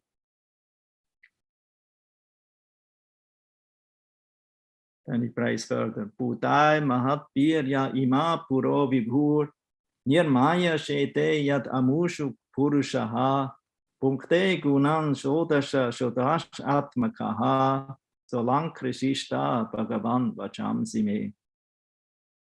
May the Supreme Personality of Godhead, who enlivens the materially created bodies of the elements by lying down within the universe, and who in his Purusha incarnation causes the living beings to be subjected to the 16 divisions of material modes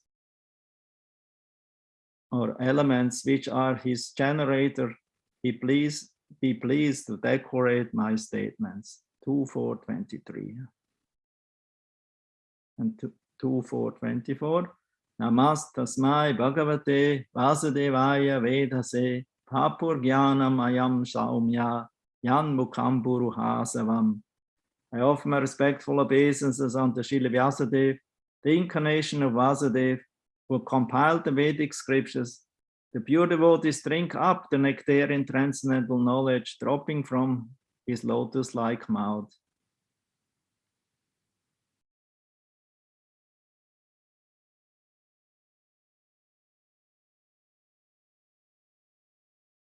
And in 113, Vigama Kalpa Taror Galitam Palam Shukha Mukhat Amrita Drava Samyutam Pipata Bhagavatam Rasam Alayam Muhur Ahur Asika Bhuvi Bhavukaha. O expert and thoughtful man, relish Srimad Bhagavatam, the major fruit of the desire tree of the Vedas. It emanated from the lips of Shukadev. Therefore, this fruit has become even more tasty, although its nectarian juice was already relishable for all, including the liberated souls. And then the last one.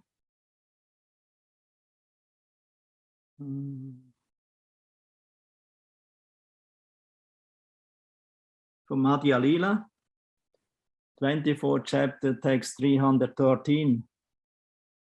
Quoted by Lord Chaitanya. Aham vedmi shuko veti, yasa veti naveti va, bhaktya bhagavatam grayam, nabudhyana chatikaya. It's quoted by Lord Chaitanya, quoting Lord Shiva, saying, I may know, Shukadev Goswami, the son of Vyasadeva, may know, and Vyasadeva may know or may not know Srimad Bhagavatam. On the whole, Srimad Bhagavatam, the spotless Purana, can be learned only through devotional service, not by material intelligence, speculative methods, or imaginary commentaries.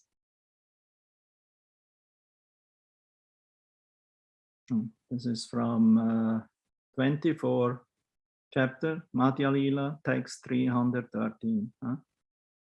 Therefore, even Vyasadeva was inspired to hear Bhagavatam. Narad Muni, although there were Mahabhagavatas, empowered great personalities, even in the category of Leela Avatar, to come for a certain mission to this world.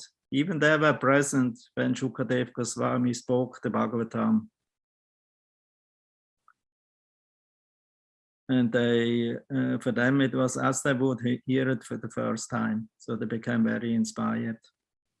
So that means, that shows that the Bhagavatam is dynamic. It depends on the reciter's devotion and the realization of this great work. And therefore, according to that, it becomes, although it is already sweet and relishable, even for the liberated persons, but to speak of the devotees, it becomes more sweet if it is recited by the great personality of Shukadev Goswami. And then Sutta Goswami was also present at that time when this Bhagavatam was spoken to Maharaj Parikshit by Shukadev. He became very much inspired. And then when the sages of Naimisharanya requested him to speak, what is the best thing to do in this age? And what is the best thing to hear about?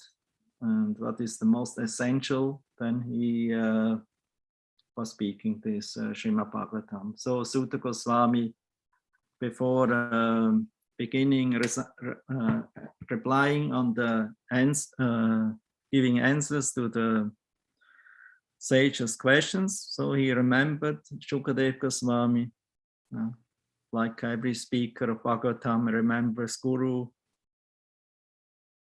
and offering pranam, so to get the empowerment and the mercy to speak, and the proper intelligence to speak properly for the enlightenment of the audience. That's also significant because Shukadev Goswami was like the super soul. He knew the heart of Maharaj Parikshit. He knew the heart of everyone present in that audience, and he was so so empowered, so pure, that he was speaking Bhagavatam in such a way that everyone felt satisfied, as he would speak personally to that person himself. This is the unique process in Bhagavatam Katha. Everyone in the audience feels that, oh, this lecture was for me, that these words completely touched me and changed my whole life and inspired me to to surrender more in this process of devotional service.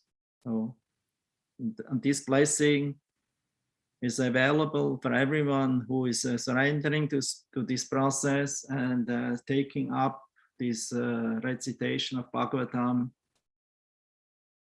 in smaller audience or bigger audience. Actually doesn't matter. We should not think, oh, only speak if there is small audience. And another one will say, only speak if the audience has minimum a few hundreds. Doesn't matter, just speak, even to the four walls, Prabhupada told. So the main thing that we recite and that we speak to somebody who likes to listen. And Bhagavatam is so attractive that everyone ultimately becomes attracted and changed, because he will hear something that touches his heart, innermost core of the heart.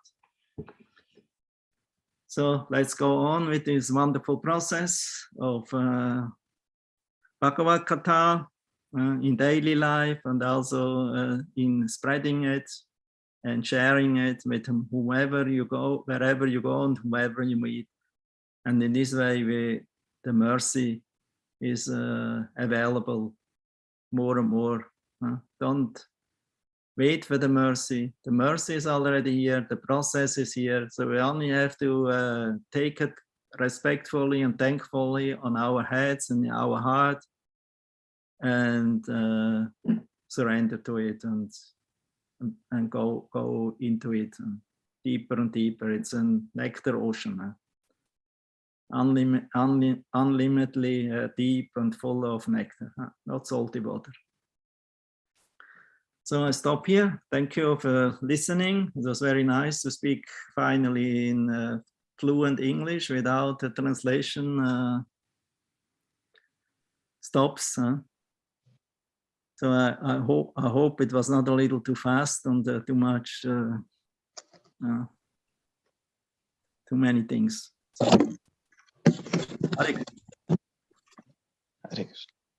any question maybe? Yes, Guru Maharaj. Thank you so much for a very interesting and dynamic lecture. So I came to have 2 questions, if it's possible. Yeah, start with one. I remember when I read the first time this second verse of today about the grief of Vyasadeva. It was many years back. I remember that came to my mind, especially after reading the introduction of Srimad Bhagavatam, which Srila Prabhupada speaks about the position of Srila Vyasadeva.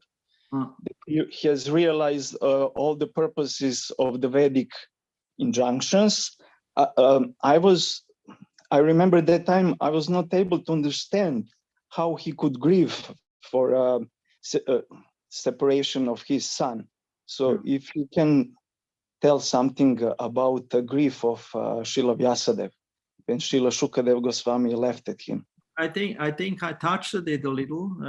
He felt this grief, you know, not because of bodily attachment, because of that attachment. He wanted to train him, you know, like a father. He doesn't like that the son after his birth immediately leaves and never coming back without that he could get some training and maybe continue with the father's business, you know, family business. So Srila Vyasadeva, he had a mission, is Veda Vyas, you know, so his mission was to establish Vedic knowledge again in this world, you know, and to give Mahabharata and Vedanta and the Puranas, and especially the crown of all the scriptures, the Grantaraj Srimad Bhagavatam. And so he had, of course, a desire that his son will take up this process also. Like every father, you know, you're a father, so you also would like that your daughter would become a nice devotee and will behave properly, not become a drug addict or a junkie or something like that, and go lost in infernito, you know, in this material existence. So that's natural. That's a concern of every father, you know, even if it is Vyasadeva. So he was a transcendentalist, but he had, of course, some expectation from his son. Therefore, he felt great grief when his son left. But fortunately, came back. So that's the good things what he knew. And sometimes one is not aware about it, that actually Shukadev, he came back and satisfied his father very much, because the father could teach him the Bhagavatam. Otherwise, from where Shukadev Goswami learned Bhagavatam? So it was from his father. Of course, we also know that he got some parts of Bhagavatam, because Bhagavatam is also known in higher planetary system by the Devas. There are many more slokas there. So here it is essential, boiled down on 18,000 slokas. And Shukadev Goswami, because he could, like a spaceman, you know, he could travel like the Kumaras also, like Narad Muni. So he got also experiences from Bhagavatam, from some others. He got this information also, and that he included also in the Bhagavatam. So therefore, he actually was the one who actually knew the full Bhagavatam together with Lord Shiva. Lord Shiva is considered the greatest knower of knowledge, transcendental knowledge. That's also described in the Narada Pancharatra. That actually Narada Pancharatra was spoken by Shiva to Narada. And Narada, he grasped this instruction and this process of different procedures of worship of Pancharatrika Vidhi given by Lord Shiva. So, and he was teaching it and broadcasting it all over the world, the Pancharatrika system. And the book itself, the Narada Pancharatra, was actually written by Srila Vyasadeva also. So in this way, we can see that that Srila Vyasadeva, he had himself very much knowledge. But according to Shiva's authority, he quoted by Lord Chaitanya in this verse, what I quoted, all right, is that Shiva knows, Shukadev knows, Vyasadeva may or may not know the entire Bhagavatam. Therefore, even when Vyasadeva was present in when Shukadeva was speaking the Bhagavatam to Maharaj Parikshit and all the sages who were present there and some demigods, then he also became very much enlightened and inspired, together with Narad Muni. Okay. Thank you very much, dear Gurudev. Second question. Yeah, second question is, you were speaking about Mayavadis or impersonalists. So I remember 20 and more years ago, I was with 3 devotees traveling through South India, and we were visiting some holy places. And one point, we stayed in Shankarit's ashram. So something what you said today lead me to the question, is it possible that Mayavadis can, with their methodology of thoughts, that they could surpass their sentiments and emotions? Because I remember we were staying 1-2 days in that Shankarit ashram, and I was observing what was happening there. I saw old men reading newspapers, kids, they were in the Gurukula, they were playing. So now my question is, are they able to undergo these sentiments and emotions, but their own philosophical methodology? What I wanted to say, it's, I don't know, maybe you heard it or not heard, I don't know. Mayavad is like they existed to Lord Chaitanya's time and previously, like the Shankara follow, they're not existing anymore today. They're all pseudo, some mixture, of Mayavad mixed with mundane things, Therefore, Prabhupada told, all the Mayavad is their fall. And the proof is, they're falling down in philanthropic work. Opening hospitals, schools, and you see nowadays Ram Krishna Mission. It's founded by Vivekananda, not by Ram Krishna. It's founded by Vivekananda, who was a follower of Ram Krishna, who called himself Paramahamsa, or his followers Paramahamsa call him Paramahamsa.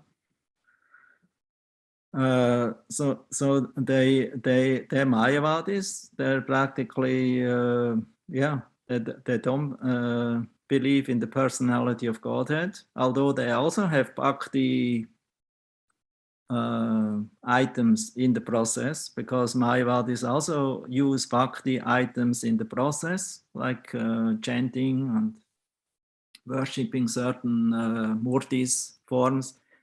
But the problem is they don't accept these forms as something eternal. And especially they don't fix on one form. They don't fix, for example, just on a specific form of Krishna or Vishnu or Narayana. They worship different forms. Therefore, from the, and you see nowadays in India, this is all over India. This whole India is polluted by Mayavadi because they worship the five devas, demigods.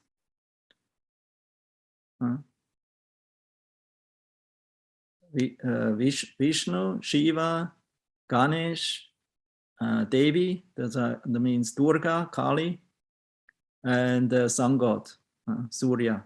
So these are the 5 principal gods worshipped in Hinduism nowadays. They make a whole hodgepodge, because for them it's not one of them is the supreme. It's only they're all same. Yatapat, tatapat. That path that you go, that goes to the same goal. So it doesn't matter whom you worship. Many they worship all of them, or they point out one of them and make it supreme. Some they even take Devi, she is the supreme. They worship her as the supreme. Some Mahadev, Shiva, some others like that. But this is a completely ultimately they don't worship anyone, because if you worship many, that means you worship nobody. So therefore we have to be fixed on one Lord. And this is essential in the Vaishnava system, you know, that we worship Krishna, or in Sri Sampradaya they worship Lakshmi Narayana, in Gaudiya Vaishnava worship Radha Krishna. Madhvacharya, he worships Krishna without Radharani, like that. So therefore there's the different worship methods. So when one time Parvati asked Shiva, what is the highest worship? Shiva replied, the greatest worship is Vishnu, or Krishna was the source of Vishnu. Aradhanam sarvisham Vishnu aradhanam param. But even better than that, because it's most pleasing to Lord Vishnu, is to worship that what is dear to him. It's the Vaishnavas. Tasma parataram devi tadiyanam samarjanam. So to worship Tadiya means what is dear to the Lord, like Vaishnavas, Tulsi Devi. They're always situated on the Lord's lotus feet. So to worship them, this is considered even higher than direct service to Krishna, to Vishnu. And the Mayavadis, they concoct. And even I would say, changing the purports of the scriptures in their impersonalistic way, interpreting, you know, Bhagavad Gita and like that.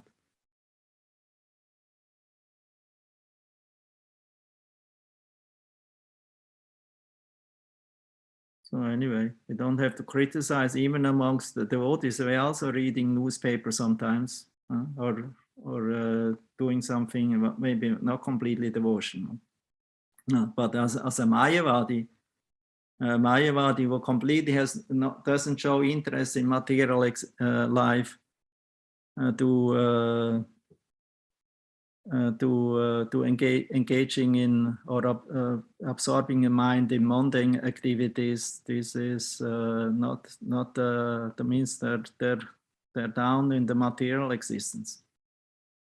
And of course, when we are sadhakas, we are situated in the material world still. We are not on the level of completely absorption in samadhi. So we also have to inform ourselves and maybe read and hear about, especially nowadays, we have to be a little informed, not too much, but something you have to be informed. That means not that you deviate, because if you are fixed on the absolute truth in your devotion, then you will not become bewildered just by reading, get little information. And anyway, newspaper is no use to read nowadays. We just read headline maybe, but then it's already enough. It's so confusing and so much, how we say, wie sagt man widersprüchlich? Contradictory and confusing. Actually, nowadays you don't miss much if you don't watch TV and newspaper. But then better you use the time in absorbing and read Bhagavatam verses and Bhagavad Gita and chant Hare Krishna and do something for Krishna.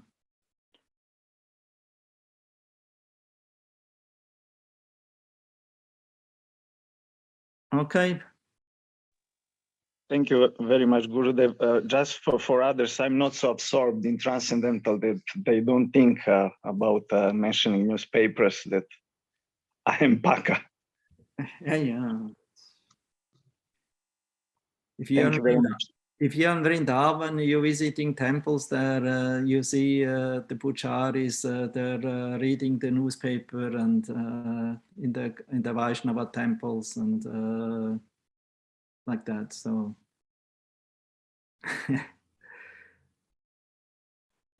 so that's the first thing what they do, you know, in the morning after the sadhana. So then the postman came and they bring the newspaper.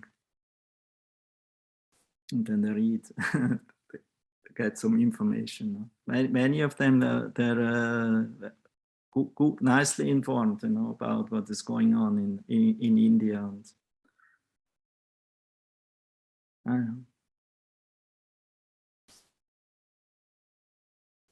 So that's not the worst. Huh? Parushika. Yes, yes, of course. I also did it sometime, but nowadays I don't watch any news, anything. I'm not interested, you know, because it's all so much, yeah, confusing and anyway not truthful. I always shake my head. How they can, these poor reporters, you know, speakers, you know, how they can repeat such a nonsense.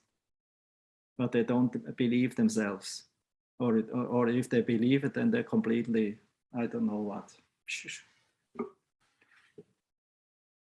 And if you hear it, you know, you think maybe, oh, it's maybe will not touch me. I just will inform myself, but it still enters in your consciousness, subconsciousness, and then it programs you even unnoticeably. Without being conscious about it, changes your mind, you know. Therefore, it's brainwashing program, you know. That it's give it up. You don't miss anything, and if something is important, you anyway will hear it.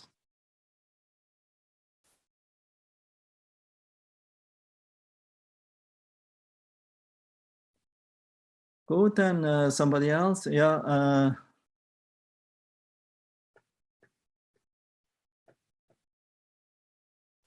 Guru Maharaj, I have a question. Rindavan had a question, not Vinodini. Yes, I have. Yeah, also. Yes. Hare Krishna, Guru Maharaj, obeisance. Ribol. Somebody else has a question also. I can ask. Oh, you ask now. Okay.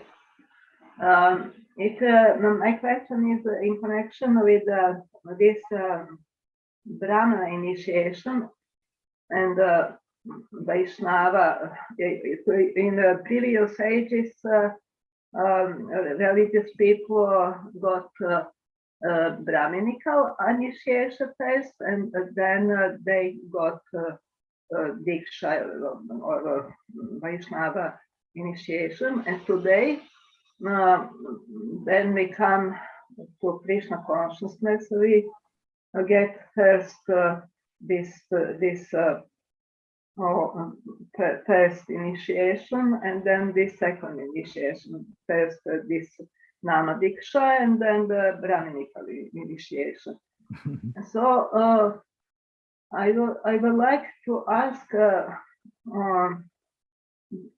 This is confusing me because today these formalities are in Kali Yuga not so pure and authoritative like in previous ages, and also this in previous ages it was important to be Brahmana first, and today when we are recognized as Vaishnavas, we don't need a Brahman initiation, but still it is important for us to have this second initiation. So would you kindly clarify this? Yeah, Shastra. Actually, Hare Krishna mantra is not dependent on initiation. We hear from Chaitanya Charitamrita, also Jiva Goswami, and there are some commentaries and purports by Srila Prabhupada, and also slokas from the Chaitanya Charitamrita. That is, I think, is in the teachings to Sanatana Goswami, that the chanting of Hare Krishna or this Bhagavad mark is not dependent on initiation. So anyone who chants Hare Krishna will become purified. But then at the same time, also it's recommended the initiation. It's like in marriage, you know. If you love somebody, you marry. You don't stay unmarried. You can, although you can stay nowadays unmarried and still have a relationship, but the tendency is also that you can change partners if you are unmarried. Of course, also if you are married, it can happen. But in general, it's more tendency is there to change and be unchaste if you are unmarried. And therefore, there is this institution of marriage where you give promises, vow that you stay together for whole life and don't separate. So you exchange rings and all like that. So that's also a samskara. It's also something what binds you, what keeps you focused on one thing, you know, not to change. So the same thing is also with the initiation. So if you're initiated, you know to whom you belong, which sampradaya, guru, process, everything is clear. You don't change to go to other sampradaya, to other gurus and learn from them. This is aparat. This is aparat. So this is we should not do. So we should stick to the faithfully to the teachings that the Acharya has given us, under whose instruction we are practicing and under whose instruction we are initiated in the process. And by doing that, you actually can make advancement. You cannot make advancement just by changing. Sometimes I hear from that, sometimes I worship this, sometimes I worship that, sometimes I worship nothing at all, and I still feel good. So this is now modern liberal lifestyle. But if you are initiated, you know, you take vow, and vow is very helpful. Nowadays, people don't like to take vows, but vow, we should not take too many vows, but we should take essential vows, because vows make you strong.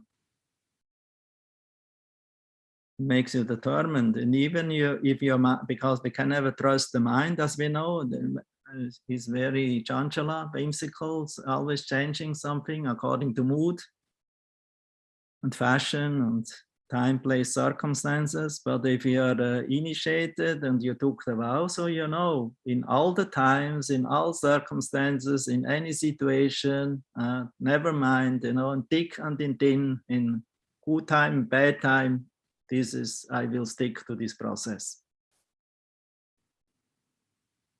And from that point of view, initiation is important.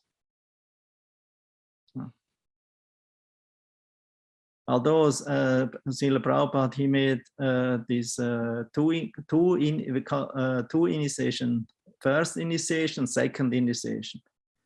Actually, traditionally, is only one initiation. That means the name and diksha. Actually, name is not diksha. Name is only nam, the name giving, changing of the name, spiritual name.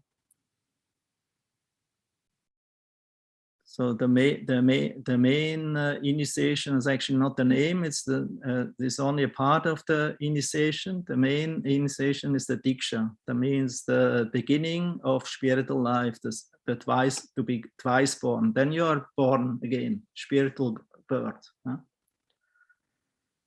This is done in the process of second initiation.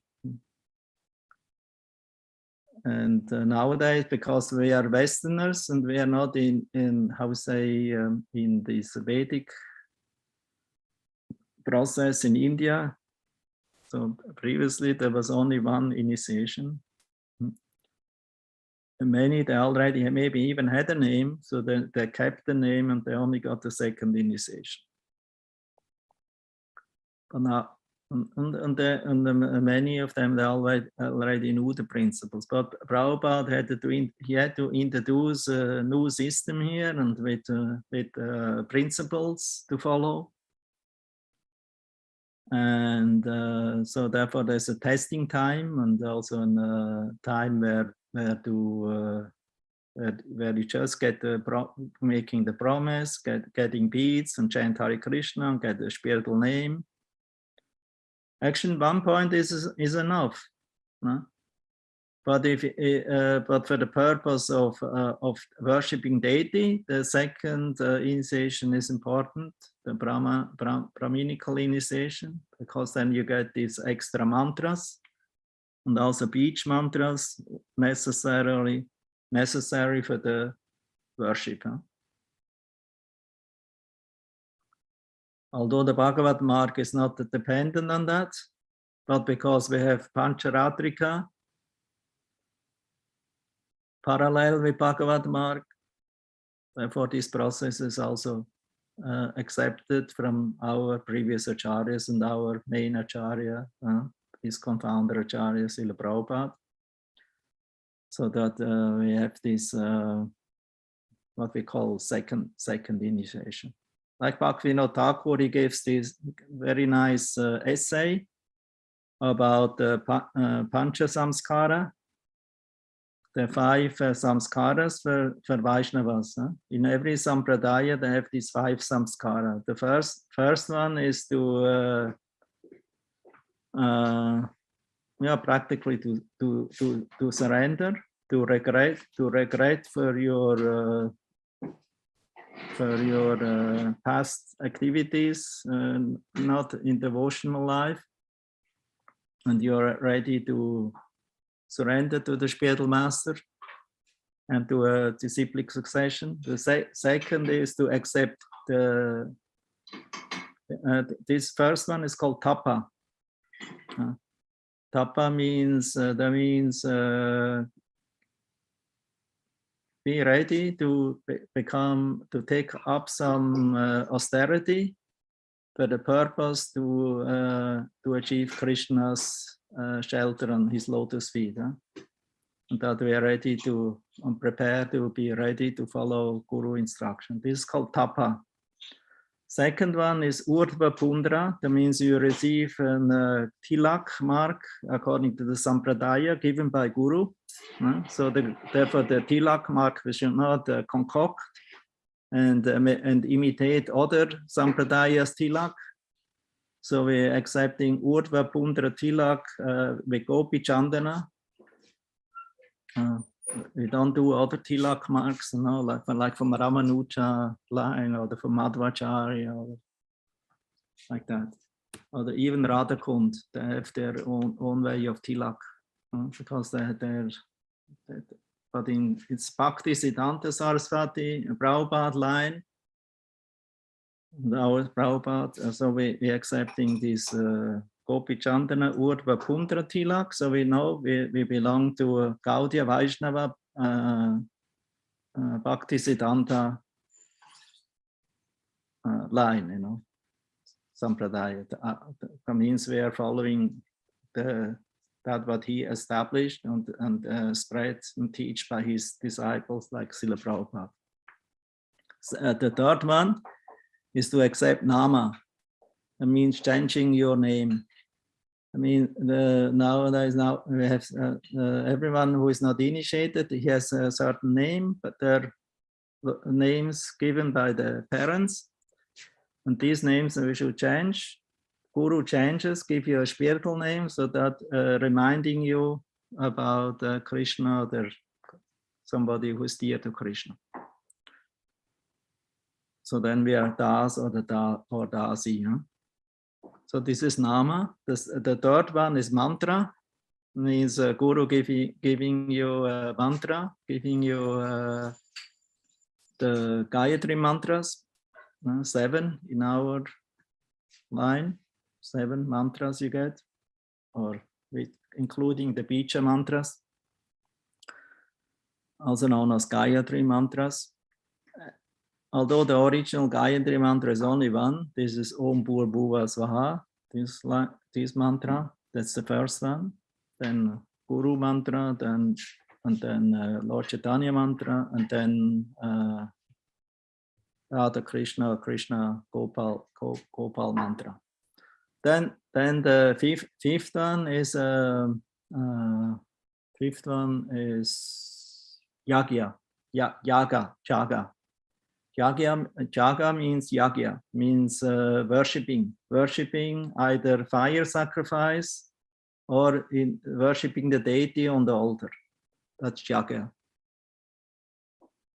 So to be able to worship Yagya, you have to get these first 4 samskaras. That means that's what I described. Only if you go through these samskaras, you can worship the deity on the altar in the authorized temples.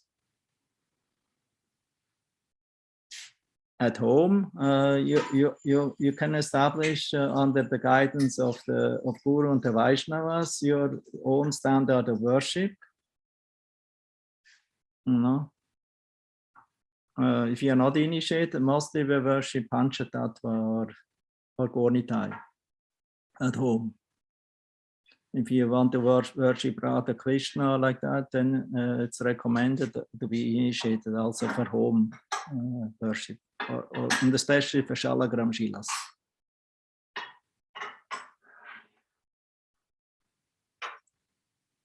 Okay, Vrindavan, Vinodini? Yes, thank you very much. Hare Krishna.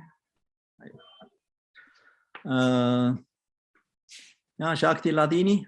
Yes, Hare Krishna, dear Guru Maharaj. Thank you very much for this inspiring class. You mentioned the episode when Lord Chaitanya visited Benares, actually nowadays Kashi. I would like to know about these 2 great devotees, Chandrasekhar and Tapan Mishra. Yeah. What was the reason or purpose why they come from Bengal to such area like Kashi, this Benares, what was with Mayavadi? What was their reason why they was situated in such town? Even they become quite disturbed when they hear all these criticisms about Chaitanya Mahaprabhu. They was quite disturbed about this. Of course, I can understand this point, but I don't understand why they moved from Bengal to such place what is not so, how to say, for Vaishnavas. Yeah, well, good question. I cannot 100% answer what is the exact cause, but one cause was because when Lord Chaitanya visited Bangladesh, that means in that time, to Lord Chaitanya's time, there was no Bangladesh, there was East Bengal.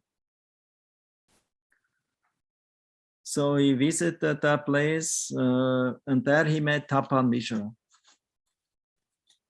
And Tapan Mishra approached Lord Chaitanya, invited him, I think, also, and he wanted to ask questions. He was a little bewildered about meaning of life, who he is, and what is the goal of life, my goal of life. means sadhana and sadhya. So he was confused about that. And then Lord Chaitanya, he told him that he should go to Varanasi, that means to Kashi nowadays. And he will instruct him there. So that means Lord Chaitanya, he knew already in the future that he will visit Kashi on the way to Vrindavan. And he knew in that city, it is Mayavadi headquarters city, there will be no Vaishnavas there. And where he could stay without a Vaishnava. So I think for the sake of his leelas, of meeting the Mayavadis there, and also to stay in Kashi, and also send some of his devotees there to purify that city of Kashi, that also Vaishnavas are living there, not only the Vedantists and Shiva followers. Although Shiva himself is actually a great devotee, he likes more if somebody is a Vaishnava, worshipper of Krishna or Vishnu. So therefore he sent these two devotees there. I think with Chandrasekhar Vaidya was the same.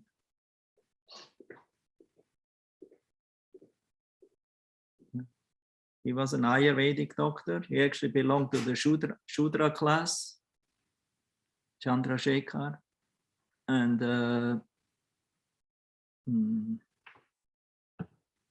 Tapan Mishra, he was a Brahmana. So when Lord Chaitanya stayed there, he had association with these two personalities, or two families of devotees. And Tapan Mishra also had a son, who was son of Raghunath Bhatta.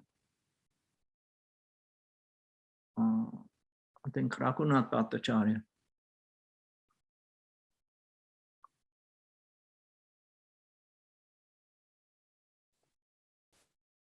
Yeah, that's all what I know.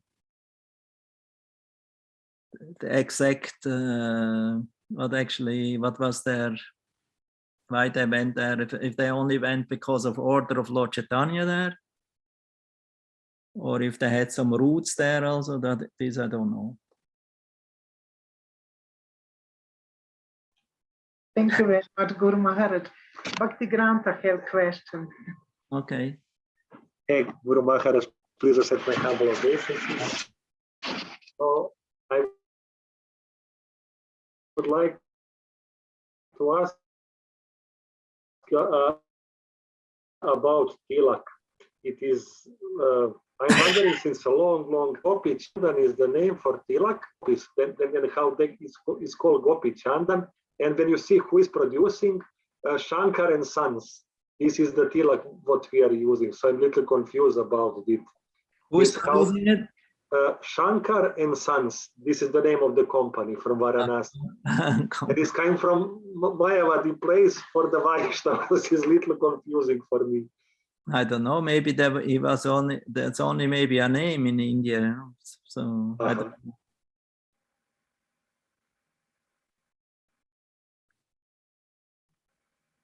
Yes, and this. Otherwise, if you don't like this name, you can buy other tilak also, who is Gopi Chandana. You know, it's not the only company. There's also natural tilak who has no brand. They're just the bowls, you know, tilak bowls or bars, you know, without a package.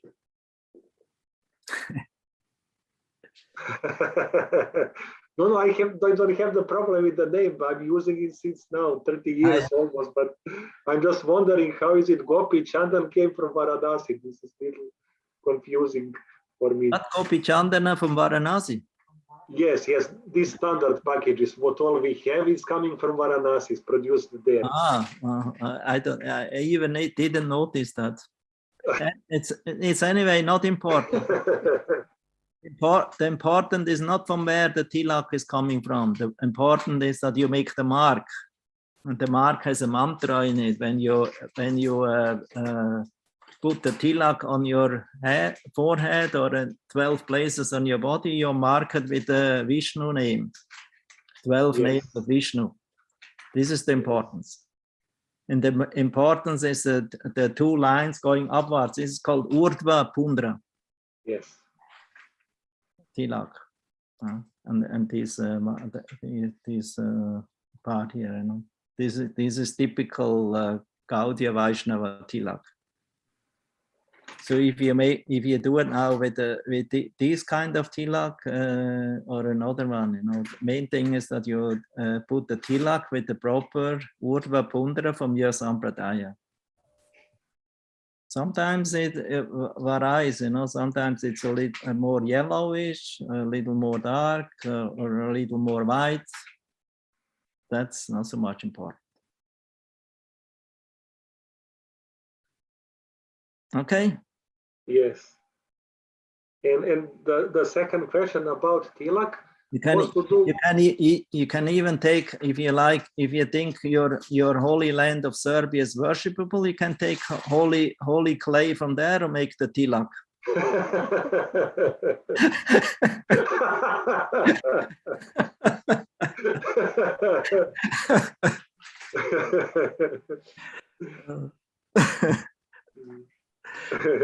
So that's not a problem, because nowadays we anyway really don't know from where all the tilak is coming from.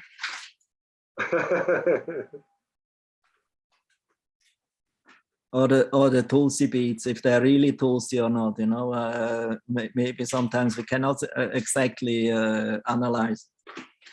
They cheat you, you know, they sell you tulsi beads and it's maybe neem or something else. Yeah. So it's also not so much important. Although according to, I would say, but this is a little, I would say, ritualistic. If that depends on the beads, what you have, from which kind of wood or material, you get certain benefits. Yeah. So you can have beads made from crystals or from, I would say, precious stones. That has a certain benefit. You can have with Rudra Mala. That has a certain benefit. You can have with Tulsi or with Neem or with any other wood. So you get certain benefits. But I think for our process of Bhagavad Mark, any beads is okay to chant. But the best is, as Prabhupada is saying for us, because we are worshippers of Vishnu or Krishna, so we're chanting Krishna mantra, so to chant on Tulsi beads. You can also chant on your fingers, like Lord Chaitanya chanted on his fingers. Or the I would say they had ropes and they made notes in it and they counted on that. Or you can chant on count on fingers. The main thing that you count and that you're every day chant the same amount of numbers of Hare Krishna. And ultimately, don't forget, don't chant the numbers, chant Hare Krishna. Yes.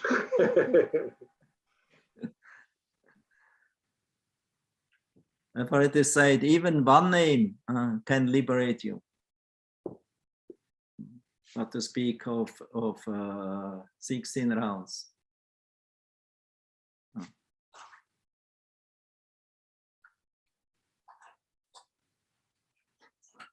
Okay, what else? Yes, thank you. Yes, the second part is about Radha Kunda Tilak, because it's nowadays very popular. Even our devotees are wearing it more and more. But if I understood you properly, it's not completely according to our tradition. I already told, main thing is that you put the tilak in authorized way. This Urdhva Pundra with this part here.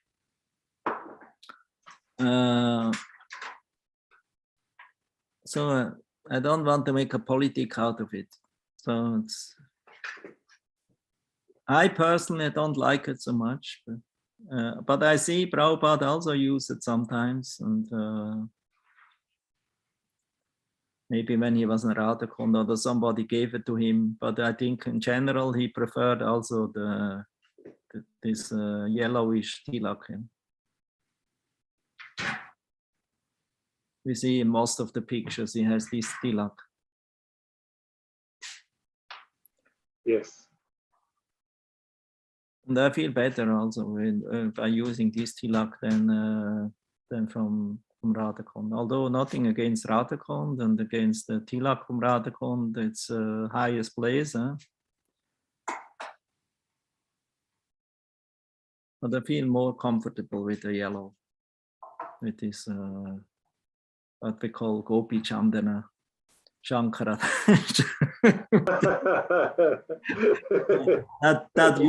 that you noticed, I didn't notice that. Yes. But in Vrindavan you can also buy open tilak, that means without package. Puri Chand Prabhu, he told me this is actually the real tilak because it is not mixed with anything, with parfums and with fragrances. It's pure the tilak with clay and mixed with chandan. Gopi Chandan means chandan. That means what's chandan in English? Sandalwood pulp. Mixed with clay. This is called Gopi Chandan, for information. Mm-hmm.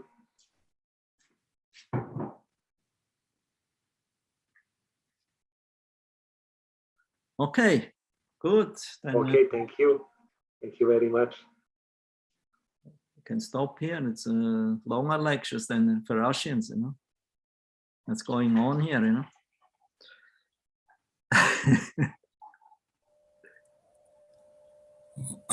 One more question. No, we are finished now. Next time. Okay, thank you very much. Hare Krishna. Hare Krishna. Make too long now because I have to also take a little prasad. I just remember I didn't took prasadam this morning. Hare Krishna. Because I noticed when I take prasadam before class, fruits especially, then I get a cough. I cannot sing. But if I don't eat, then I don't have cough. So it's better to before class not to eat. Actually, only eat a little sweet from yesterday. We offered to the deities, and now I eat some fruit. So then, but I don't have to speak anymore, so the cough is not coming. And then there is a lunchtime very soon. Rohinisuta Prabhu ki jai. Jai. Jai. Jai. Hare Krishna. Thank you, Guru Maharaj. Thank you, Guru Maharaj. Also present. Hare Krishna. I was Mein lieber Guru Maharaj. I was cooking in the same time because my children are coming today. Oh yeah, right. So staying with you. Good, and very soon Vanamali will come back to Serbia. We'll have her again in Subotica. Huh? Yes. So, and Nayananandaji, Prabhuji, Haribolo. How are you doing? Don't hear from you anymore. Always so silent in the corner somewhere.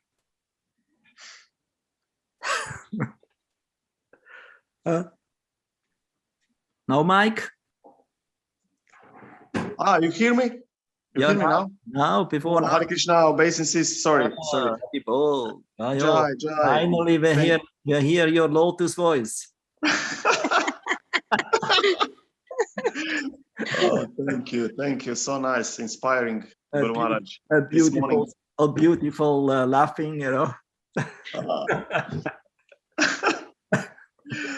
Long time, Guru Maharaj. Long time, you know, we don't get 3 years, Guru Maharaj, 3 years. I cannot believe. We don't get the humor without you, you know. Down, you know. Life is boring, huh? Very boring, you know, because Knights is not contacting us anymore.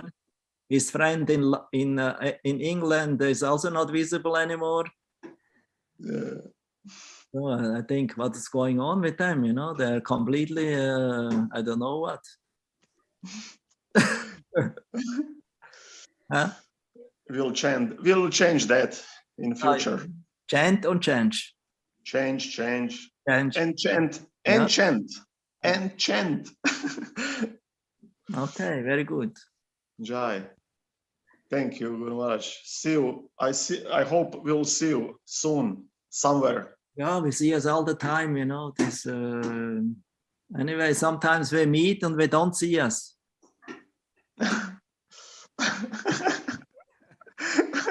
Because so many things are going on in the mind, and so many things, impressions, and you think to see, but you don't see.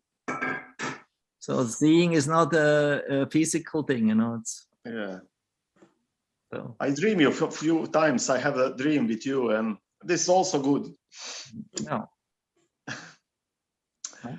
Jai, thank you. Good.